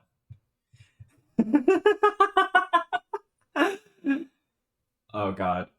What is it now? Did you know? Dave Sprite is a funny guy? He's alright, I guess. I give most of his jokes a passing grade, sometimes as high as a solid B+. I just told him you said that. That's fine, he and I keep no secrets. Dave Sprite says to tell you you're basically welcome for being born 15 years ago and 1 year ago, you ungrateful douche. Oh, I like him taking credit for my existence isn't so old by now. Hey, Jade, why do you still call him Dave Sprite? Because he is Dave Sprite? I just call him Dave. Isn't that easier? I mean, he is Dave after all, right? Well, yeah, but he's kinda different from Dave. He is not so different. Dude is just a magical orange Dave with wings, and also he says caw sometimes. I know, but there are other differences. Like what? It's hard to explain. Just some slight differences in personality, I guess. You still rap sometimes. Yeah, so just thought I would mention that. Okay, I will admit I can't really tell if his rapping style has changed. Trust me. It hasn't. I don't know if the differences are because he's a sprite or because he lived for a while in a different timeline. Well, weren't you a sprite before? How different did you feel then? I wasn't a sprite. My dead dream self was a sprite. And then I kind of merged with her and became a god tier. Oh, right. So half of you was a sprite. I guess? It's more like I'm still the me I always was, but inherited some of her memories, but they are pretty vague. Do you remember what it was like being Jade Sprite? I remember being dead for a long time, and making friends, mostly trolls. Oh, really? Which ones? None that we know of now. That I can remember, at least. They feel like such distant memories, like they were barely real. I have to admit, I am a little disappointed in the dream bubble thing. By the way you were describing it, I thought that we would dream about them on this trip more often. Yeah, me too. Maybe it's something about this place we're traveling through? I don't know. When was the last time you visited one in your sleep? And that was weeks ago, I think. Yeah. And then when I do a dream about them, it's just kind of weird. Either I'm alone in my own memory, talking to figments of my imagination, or I dream about someone we know, like a troll that we talk to, and I get excited. But then it turns out they don't know who I am. It's like a version of them that died before that they ever knew us, and it's kind of awkward when they don't remember me. Yep. And I still haven't seen Dave or Rose at all. Have you? No. Yeah, I'm starting to think it's not going to happen. I wonder if we're just not sleeping at the same times. I don't think that's it. For one thing, considering where we are, I don't think there's such a thing as the same time for us. That's true. Which do you think? Do you think the afterlife is just fucking with us, Jade? Maybe, but it's probably more like it used to be with the clouds and Skya. They didn't always show you things, but when they did, they were selective about what they would let you see, and then they would make sure you saw whatever you needed to see, and to make sure things would go the right way. I always thought I knew so much, but in retrospect, they gave me only a tiny glimpse of the big picture.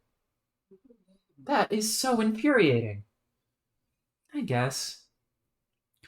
Never felt that way when all I was doing was looking up at some clouds. I was happy to see whatever was there. But I guess it's different in a situation like this. When you miss your friends and you kind of wish the dream bubbles would play along. Yeah, well, I guess it's only 2 more years. Oh, look, a picnic. What do you think they'll be like by then? Do you think Karkat will have driven them all insane? Yeah, probably. Or maybe they will all be better friends with each other than they were with us. Hmm. Well, look at it this way. By the end of our trip, will you be better friends with a bunch of salamanders than you are with Rose and Dave? I don't know. There are some pretty charming salamanders on this trip. That is true. There is Viceroy Bubbles von Salamander as well as Bone Bone. But you know what I mean. Things have a way of changing. Like, have you thought at all about what it's going to be like when you see Dave again? I mean, after the way things are going with you and Dave Sprite. What do you mean, the way things are going? Jade, please. What? You are not fooling anyone with your coy shenanigans. What has he been telling you? Nothing! Do you really think he would talk about any of that with me? They're just some obvious conclusions a guy. Clown. Let's just go with that. There's just some obvious conclusions a clown is going to make about stuff. I know guy is gender neutral, but I am changing that to clown. Because I have decided it. By clown decree. Well, I guess I don't know what's going on with all that.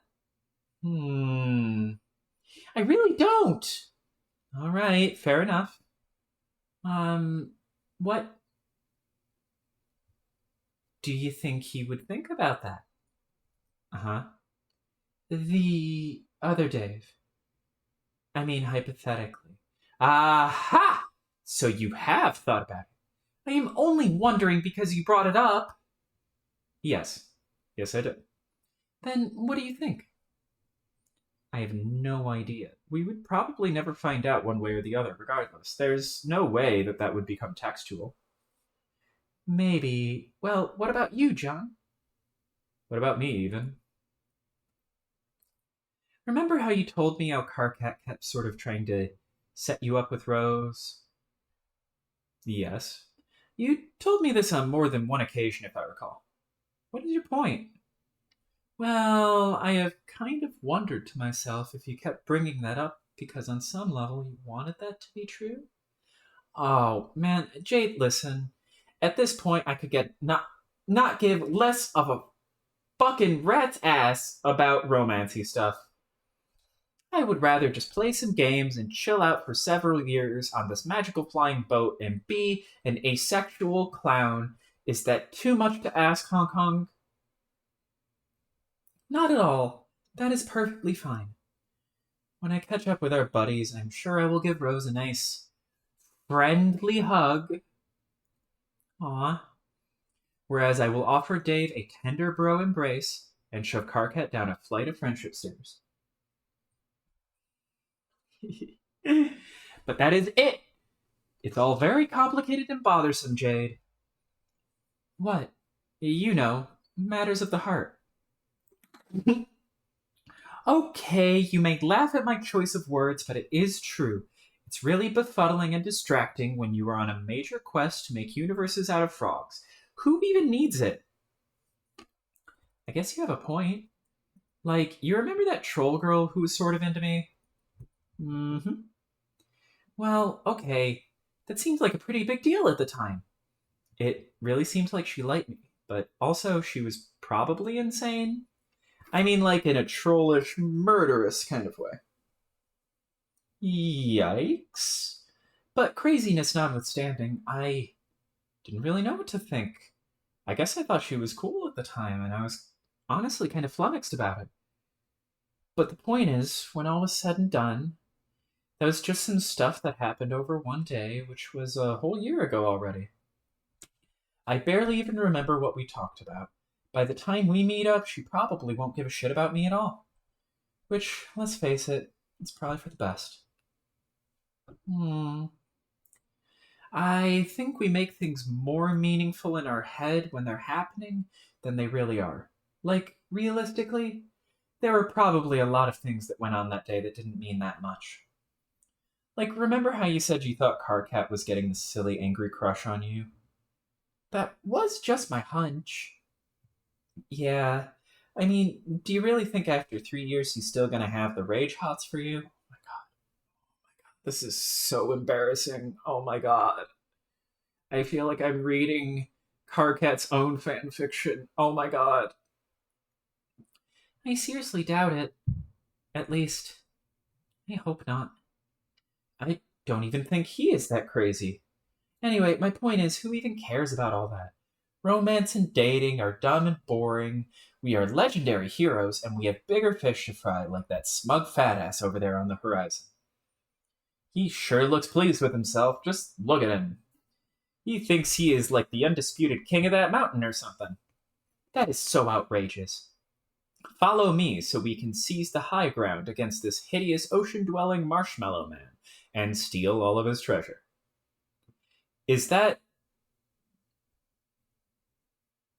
a Ghostbusters Hook Star Wars joke? June, did you just make that triple reference and turn my brain into a pretzel? Yes, I believe that happened. After you. Ahem. Jaspers, holy shit, another cake?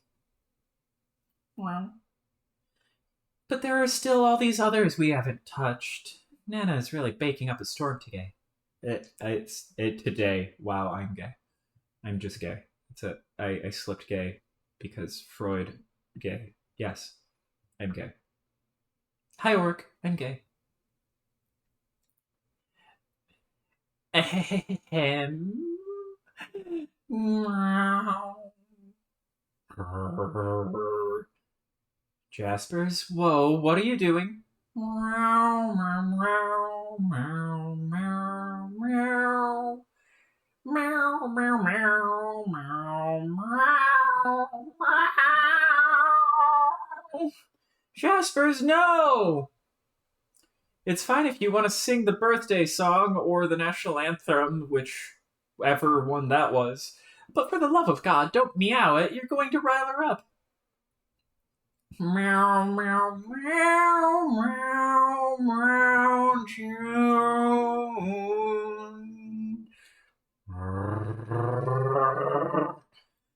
No, Jade, come on. Please settle down.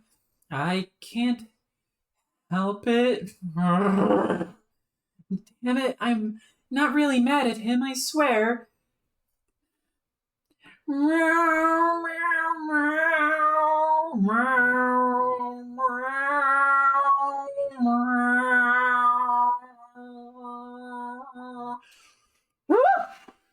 Oh my god.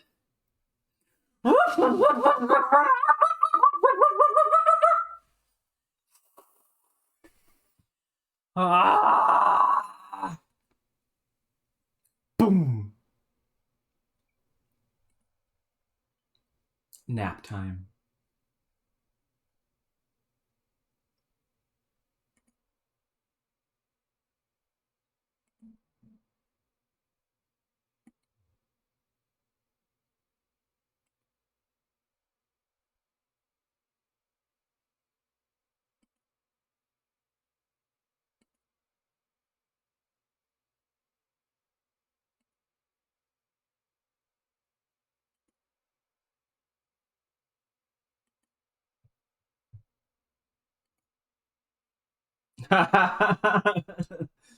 Just a fractal of what the fucks. Hey, you. God tier Goyle. Cod tier Goyle? I'll go with that one. What are you doing there, blue boy? Hey, I'm talking to you. Yes, you, the dork in the pajamas. Okay, the other dork in the pajamas. Be all a pajama party up in here today. Hi, which troll are you? Which troll am I? I'm the best troll, dummy. Get away from her, she's mine. I've been hunting her for a while now. For a whale? What does that mean? It means that Mina was assigned hater at birth. Ahab. It's a fish pun. And fish puns obviously kind of this thing I do. Stupid. Get with the program! Oh, right. I thought it sounded kind of fishy. Oh, that's a good one. Nah, beat it. You must be the sea troll. I heard about you, but I'm pretty sure we never talked. Have you by any chance seen Briscoe around? Or Carcat? Who the fuck are they? Your troll friends? Weren't no friends of mine if I had never heard of them. Hey, you see this golden pointy deal here? Yes. I was gonna use it to poke some holes in that girl over there and see what happened, so clams gray. Oh no, why would you do that? For the halibut. What? Halibut. Halibut? Okay, that one wasn't that awesome. I thought I told you to clams gray. I'm not sure what clams gray means either. You mean go away? Holy mother gloving mackerel, you're a fucking idiot. Well, if you're not gonna go, maybe you can at least tell me something. Something? Eh. Ugh. What? This is the afterlife, isn't it? Which means I'm dead. Right. Yes, well, it's a dream bubble. So, yeah, you are probably a ghost. I knew it! Yes! You're excited to be dead? Excited. Now that you mention it, I am pretty flippin' excited! Why? Because it means my plan worked. What plan? Now, why would I tell a hornless dork like you something like that? I don't know, just curious about your spooky ghost plan is all. I'm curious about why a couple of freaks like you were sent to welcome me to hell. What are you, some demons or something? Pretty lame demons, if you ask me. Way too frondly and stupid. No, we're humans. By which I mean aliens, I guess. So, like, you dead aliens, huh? Who ever heard of an alien ghost? I know, right? That's what I think sometimes. It's a strange combination of sci-fi things, like alien stuff is all about science, right? At least it is in the movies. Aliens love science. But then ghosts have nothing to do with science. They belong more to supernatural realms, which have more to do with religion, I guess, or about a lot of hocus pocus and superstition, maybe even magic. Science rarely enters the equation, unless it's something awesome, like Ghostbusters, which makes ghosts and stuff all about science, even though the ghost science is obviously a bunch of total nonsense. I guess Contact mixes aliens and ghosts because Jodie Foster saw her ghost dad in outer space, but then that was probably just a science projection from an alien to make her feel less sad about her dead dad and not a real ghost or anything. I guess the lesson is that science and aliens teach us that ghosts and religion are fake. Although it turns out that ghosts and aliens are actually real, so maybe science and religion have been lying to us all along, and maybe they should have just stayed as philosophy the whole time. Maybe I'm just philosophizing here, though. Shrug. Noid. Yeah, sorry. So the Goyle. She like your mate's Brit or whatever? What? No, I don't even know her. I kind of thought you knew who she was? Don't know who she is, but I know what she is. She's done. Huh? You ever do any bacon night? Yeah, little. Then you know exactly what you're supposed to do to something that's done. Just stick a fork in it. See? No! Better think fast, sucker fish. Snoozing mystery girl, watch out! Whoa, is that June? Yeah, I think it is. What the hell is going on? Oh shit, June! Watch out! Oh fuck, it looks like they're still an idiot.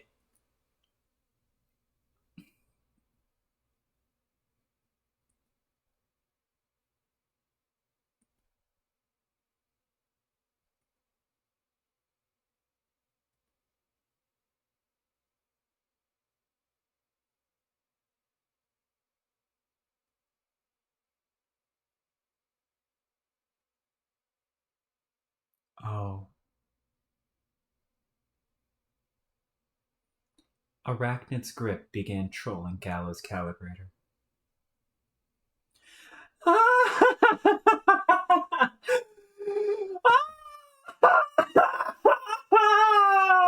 Man, fuck this. It's a real pain in the ass typing out long, victorious laughs with only one hand, you know? Gonna have to patch this thing up somehow. Maybe I'll pay a visit to my neighbor a little later. Getting my arm fixed nearly ought to be worth enduring the stench. Oh yeah, sick burn from out of nowhere. Take that, Sahak! Neighbor! I can't believe I only just thought of that now. I bet he'll get a real kick out of that. I bet you even more he won't laugh, though. What a boring piece of shit. I know you would think it's funny, though. Right, Terezi? Man, I sure am glad this little feud of ours is basically over. We're totally even. Now we can just go back to being friends, and things will be great. Hmm. You won't believe this, but it only occurred to me just now that you won't even be able to read this. Even if you do somehow manage to stumble back into your hive, you're blind now. Whoops. It sure would be a real shame if we couldn't bury the hatchet and be great friends again because of a stupid bullshit reason like that. Oh, I know. Maybe I'll mind jack some random chump and send him to your hive so he can read my messages to you out loud. What a perfect solution. He can be your assisted living slave. I would have had the perfect candidate all lined up. But he recently lost the use of his legs, unfortunately. Ah. Oh well, I guess I'll just roll with the punches like I always do and find someone else. Just say the word, and I'll make him do whatever you want. Read my awesome notes to you, hang some more plush dragons from your tree, pre-chew your food. Maybe not pre-chew it, since I didn't exactly knock your teeth out, did I? Maybe more just like pre-look at your food to make sure it has, bugs in it. See, isn't it great we're helping each other instead of maiming each other repeatedly? This is how it should be between Scourge sisters. All the maimings and backstabbings should be saved for our friends and foes who get in our way, don't you think? Hey, what do you want to do now for our next campaign, by the way? We can take the next one easy. I'll try to think of something better suited to your new disability. I mean, I've already pretty much nixed everything involving stairs because of Tavros. Lol. Ain't no one can say I'm not willing to meet people halfway. A little dizzy. I'm losing a lot of blood here. Good thing I seem to have tons of the stuff. We high bloods are made of pretty tough stuff. A fucking mess, though. Not really looking forward to cleaning this up. I've sure gotta say, I love bleeding all over my house. I meant hive. Your prank was pretty good. Still, not sure how you pulled it off. Pretty inconvenient, though. It's too bad you're not gonna get to read this for a while, if ever. We could be bonding over the great pranks we pulled on each other just now. Oh well, guess I'll take off before I drop dead like some kind of fucking loser and you never get to hear from me again. See you around, sis. Wow, I can't believe I almost forgot what a completely crazy bitch you were. Hey now, what kind of attitude is that to bring into this memory? Oh, yeah, sorry. Easy there. No need to waste good remorse on such a trivial exchange. I am only reminding you that if you bring too much baggage from the past into the memory, it will be doubtful your experience will be either therapeutic or cathartic. What? You were the one who invoked this memory, after all. Isn't that why you're here? Is it not what you've been hoping for and fretting you may find since your journey began? A chance to say you are sorry? Riska, you sound really different. What happened to you out there?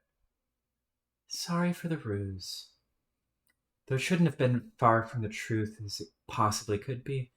I am not who you think I am. I, of course, needed to visit you through a memory, and interestingly, this is the one you gave me. No ill will or upsetting hijinks were intended. Who are you? Arania. Okay, and? And I am your friend's ancestor. In fact, I am yours too, in a way. Really? Yes, though not quite how you are picturing. She had an ancestor whom she was aware of, and technically that is who I am. That is to say, she is who I would have become in your world had I arrived in her place. Alas, I did not. She was a figure in your history who preceded you by thousands of solar sweeps. Whereas I preceded your entire civilization by billions. I don't get it. That's okay. There is plenty of time to sort it all out. I've been keeping an eye on you for quite a while, all of you. Your whole planet, actually, was very interesting this time around, to say the least. It even had a new name, Alternia. How heavy-handed can you get? The man responsible was a bit of a wise guy.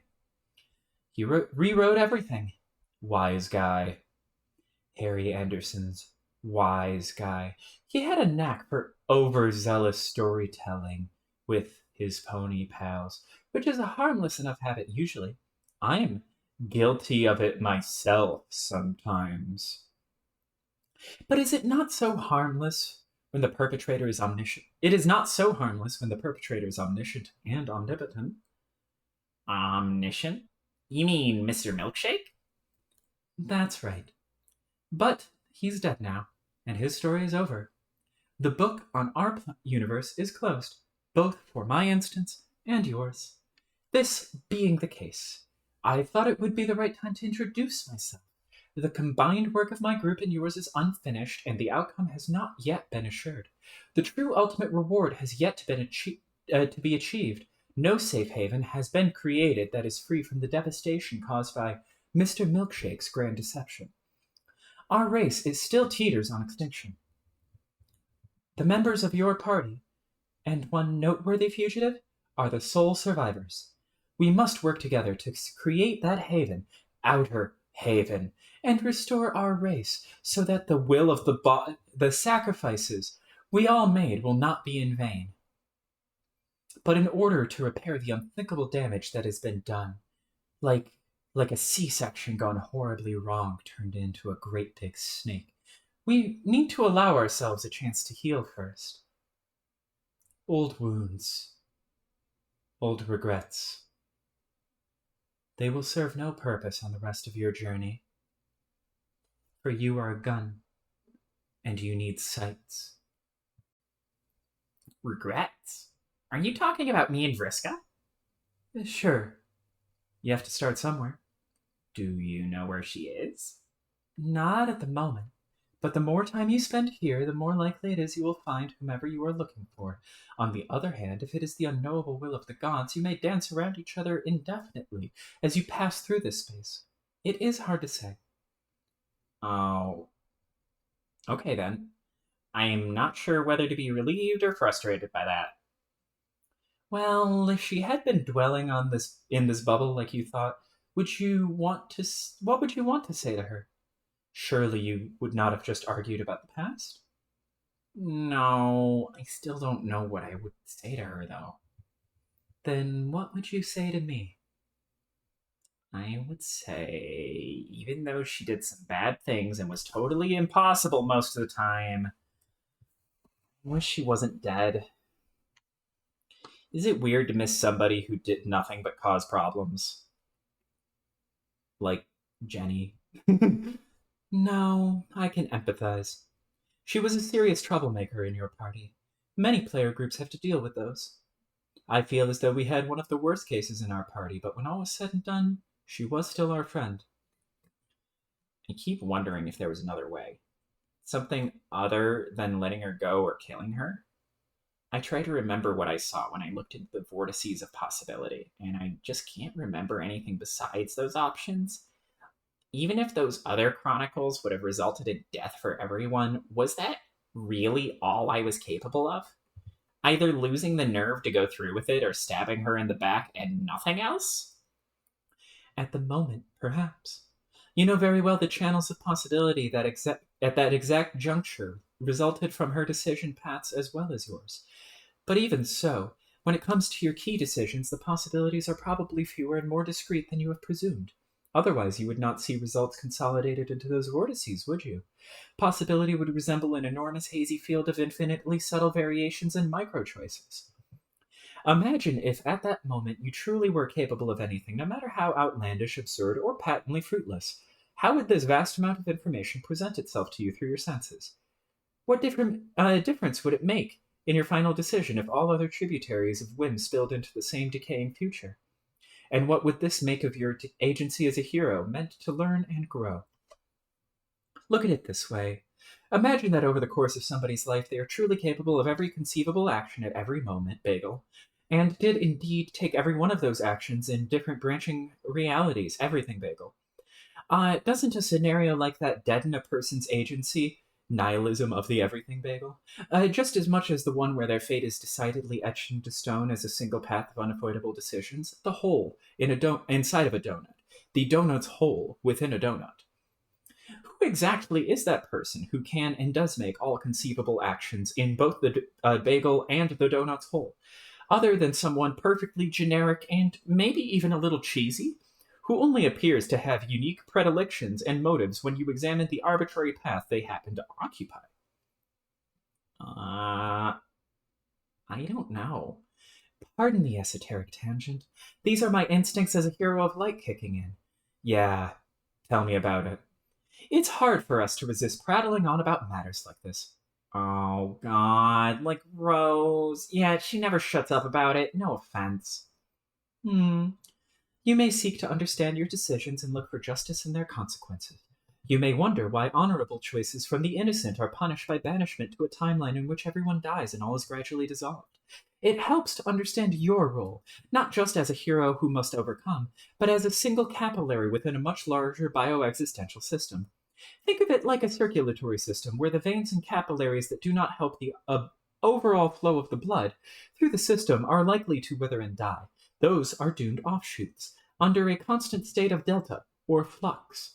These tributaries that coalesce into singular rivers and bodies of water, or canon in this case. Reality itself is using you and many others to propagate its own existence. Strictly speaking, there is only one path to its successful propagation, but it still permits you to make choices. Not all that are conceivable, but some nevertheless, as dictated by who you are and the challenges you face. You are free, after all, to make key decisions however you like, and as long as you understand that some of these paths will unfairly, or not, lead to oblivion, these choices do not contribute constructively to the perpetuation of all existence, which includes your own, which is why they are irrelevant and therefore voided. Such is the burden assumed by everyone and anyone who plays this goddamn fucking devil game. Yeah, I guess I understood some of that, but never quite put it all together that way. I don't think I was a great seer of mind. Well, you aren't finished being one, are you? Nah, I don't think of myself that way anymore. I used to feel like some pretty hot shit, directing battle traffic against the king and all flipping coins in people's faces and stuff. It seems silly now. I don't think I ever knew what I was doing. When I confronted her, it was time to make up my mind. I thought I had it all figured out. Like this was what I was supposed to do, not just save everybody, but some stupid rite of passage or something. And then it came time to do it, and it was all happening so fast. I wonder why she's hashing out the fact that she ran out of time while role-playing a knight, and her feelings on that subject with a knight of time. I wonder why she would choose that. Anyways, and I force my own hand. I could either let everyone die in one reality or kill a friend in another, like a knight. And I tell myself those were the only two vortices I saw, but then I was the one who made up the series of decisions which led to that choice and completely painted the options into that corner. My heart swayed my mind. Anyway, I just wish I could tell her that. Which one would you tell it to? Uh-huh. The one who fought with Noir? Or the one who didn't? Oh, I mean, I guess either? But I was thinking more about the one whose death I'm actually responsible for. Well, this could either be my experience as an ancient ghost talking or the perspective I am naturally given to as a light player, but aren't you equally responsible for both? I guess. I can see why you would feel more responsibility for one over the other. My perspective is informed by my class and aspect. It was to my advantage as a healer to see things a little differently, to find equanimity across many different outcomes. Oh? There's more to the realization of our roles than gaining flashy powers, and there's more to healing than repairing battle damage. You killed a friend, and you understandably feel regret. But it's done. She is gone, and you are still here. Now what? You could look for absolution through rationalization. Everyone would have died if you didn't take action, so why trouble yourself with guilty emotion? But there is no real healing power in believing that. And I don't think it's what you wanted to tell yourself anyway, is it? Not really. So, what about the renunciation of a responsibility? What if you were just a tool used by reality itself to perpetuate itself? Where is the blame? But that would be another empty idea that has no power to heal. Yeah, I've tried rationalizing stuff that way. Doesn't really help either. You've been led to believe such acts of violence are natural for your kind, and if you're upset by the consequences, then something is wrong with you. But it isn't as natural as you might think. That conditioning was part of Milkshake's long con. Violence was respected and celebrated on your world, but remorse was rarely felt, and pain could never heal due to such empty justifications. We died out a wounded race, and you are all that's left. The process of healing first involves sifting through that which it isn't, which happens to be almost everything your troubled mind has to offer. Voided from your own society. Then what do I do? What's the answer? There isn't one. It takes time, and it is only accelerated by looking at things honestly. This is what I did as a sylph of light. I helped people see things. I could even perform the feat literally if you wanted. Whoa. What? It's up to you, of course. Thanks for asking, but I'd rather just stay this way. Learning to sense things this way was the only connection I ever had with my Lucis before she died. It reminds me of her. That probably sounds dumb, though. Not at all. That is a very good reason. I thought the polite thing to do was at least offer. It's cool that you want to help me and all, but I still don't really know anything about you. Other than that you seem like some sort of much nicer Vriska. Where were you from again? Alternia before Vanilla Milkshake named it that? Yes, but in a different universe instance I often refer to as A1. The shorthand helps avoid confusion, trust me. My group of 12 played the game, but failed. It overwhelmed us. A lot went wrong. The reckoning destroyed our battlefield well before we had any hope of beginning, or even winning. I sought advice from Echidna, and she told me how to scratch the session to give us another chance. But the choice to do so came with accepting the annihilation of our existing forms. In the new instance, we would lead completely different lives with no memory of what happened. So we did, and created A2. Your instance, your world, and your game in which we were all inexplicably created in the first place. As I said, this time around the world was interesting. That's when the trolls became terrible? Not all of you. Some had lessons from the old world to teach others, but few ever heard them. So in your mind, everyone was as nice as you? Not exactly, but life was pretty mild and uneventful. I'm not even sure if I was especially nice by our standards. Mostly kind of boring. Nobody from my party liked me a whole lot. I think I talked too much, and I had a habit of bringing conversations back around to myself. Not that it matters anymore, but it was not the best way to make friends. You really are like a nice Vriska. I don't know, I was friends with her and she did almost nothing but talk about herself. I'm pretty sure you and I would have been good friends too. Thanks. It goes to show, just because your race is peaceful doesn't mean you don't have problems. I used to fantasize about being someone really outgoing and dramatic. Someone who had the confidence to do whatever she wanted, let go on the most outrageous adventures without caring what everyone thought of her. Like someone out of a book, you know? Yes! I used to think about that a lot too. It turned out that what I actually got was what I wanted after the reset. Unfortunately, it came along with our people's enslavement and near extinction. But that's not real. Not that I really got to live as her exactly, but at least I got a chance to follow her life, and it was a very long life. Being here for ages has its benefits. Exactly how long have you all been living in the dream bubbles? Not living? It has been a very long time. So long time has been stripped of the meaning it never really had in the first place. It doesn't really pass in the same way as it does how when you're alive. Concepts like now and how long are figures of speech used to make communication simpler. I've quit trying to give expression to the elusive temporal properties of this place. It's easier just staying conversational. But I will say that being here for so long lends itself to a certain detachment from what you see. Otherwise, monitoring the atrocities stemming from our failure wouldn't be much fun. Do you miss your world as much as I do? Yes, sometimes. But missing it usually invites memories of home to serve as the stage. Not that it's a substitute for the previous reality, but the reminders of home are everywhere. What about your friends? I guess you still get to hang out with them all? Yes, I see them often enough. Except for one who I haven't seen at all since before we all died. In fact, she's the only reason we're all here in the first place, as opposed to merely ceasing to exist upon the scratch. In life, she was the only one I would have called a close friend, in a way. The thing is, nobody liked her much either. We had that in common. Wow, it's been that long since you saw her? Remember how I said the gods could keep you dancing around someone you're looking for indefinitely? Yeah, but billions of sweeps? Billions, yes.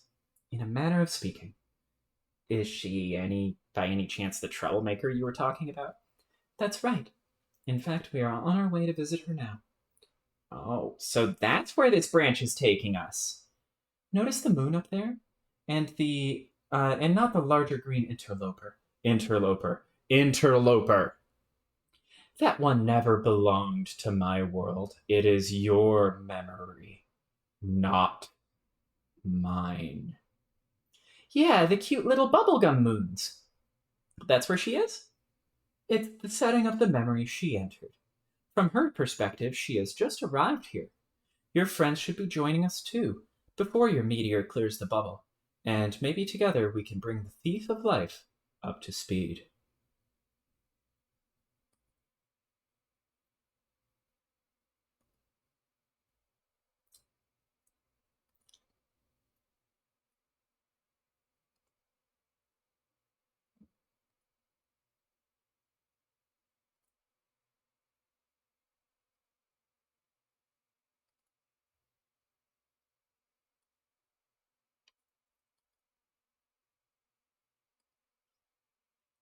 Kane!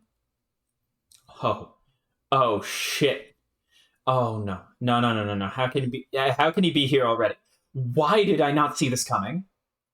The dude is always already here. When it comes to being already here, he already is practically all he ever is. Okay, time to stop babbling and think.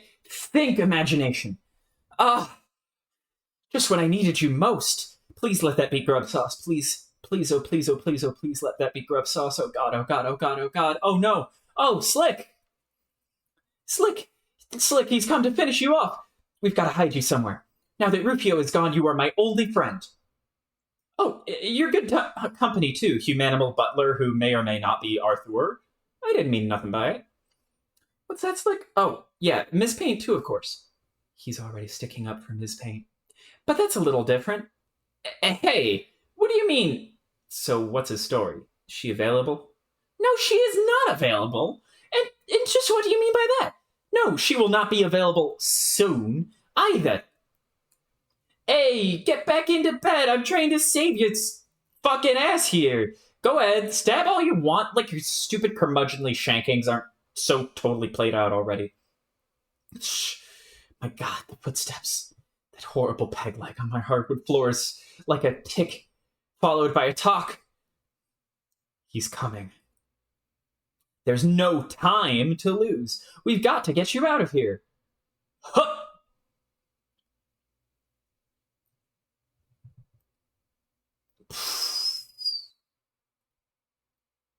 Wait, is this the land... Is this the land of maps and treasure? Is this Vriska's land? Oh my god, that's amazing. I love this. That is Vriska's blood color! This is Vriska's land. Oh my god. So, this is why we're about to see a particular watermark, I believe. Now, if I can just go grab Miss Paint and sneak out the back door before it's too... Are you kidding me? He's already here again? Talk about a one-trick neighbor. Sorry, pony. Sorry. Fine. We settle this. Now. What's that, English? You look nervous. Could it be that you weren't expecting me to know your only vulnerability? You have underestimated my omniscience almost as badly as I overestimated it on a matter of daily routine. Your reign of terror comes to an end here, on this balcony, overlooking an enchanted cliffscape, host to an innumerable number of gorgeous stallions, in the presence of horses. You will meet your end, neighbor. How ironic that your very demise would be in the proximity of some horses. What? You didn't follow that up? Just think it over. Think it over. Think it over. While you die, shit, oh, shit, fuck, fuck, I forgot. Fuck. What kind of fucking What kind of fucking idiot keeps his doodly white magnum loaded with only one tiny cue ball? God damn you, Scratch. I have two of them for eyes. How dare you? Bonk.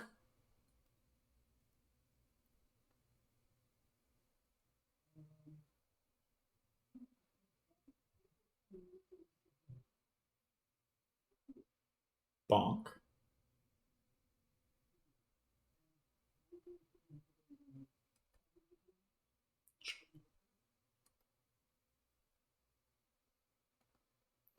Oh, okay, that gun looks super doodly.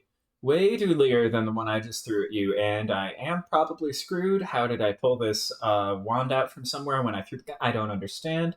But there is just one thing you probably weren't counting on, and that is magic being real. God, I hope magic is real. Please.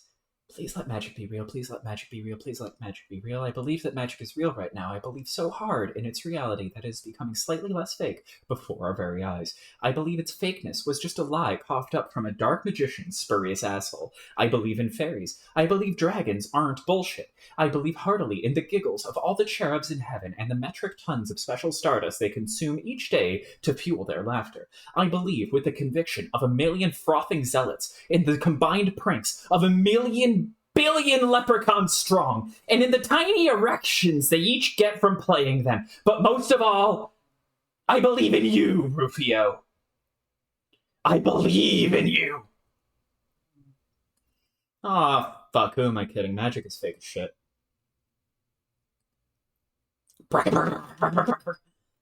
I failed you, Rufio.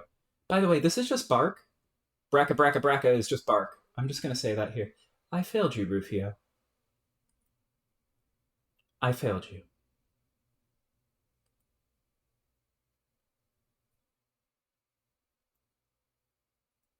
Dead. In the land of maps and treasure.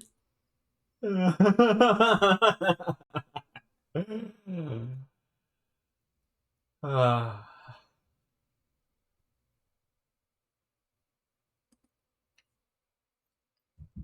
Oh, fuck. Oh, it just got real.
Will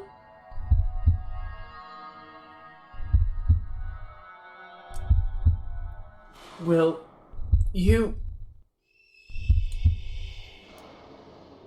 marry me?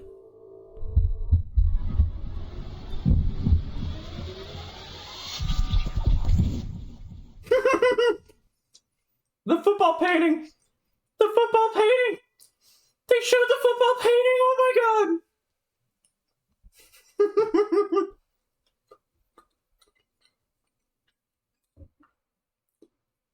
Yes, I've unlocked Colors and Mayhem. End of Act 6 Intermission 2.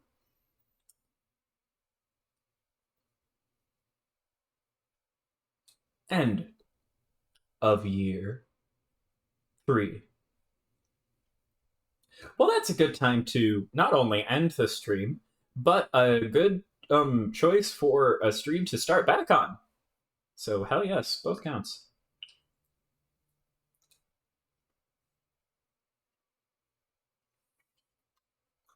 All right, I am now going to eat the pizza.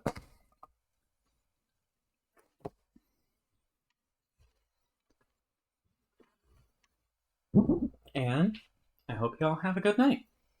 I'm gonna stick around for a moment just in case anyone wants to say goodbye, I guess.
Thank you for coming to streams. It was really nice getting back into it, and it was lovely seeing you. I know you're tired today, so I really appreciate it, love. Thank you. Hope you have a good night. Mwah.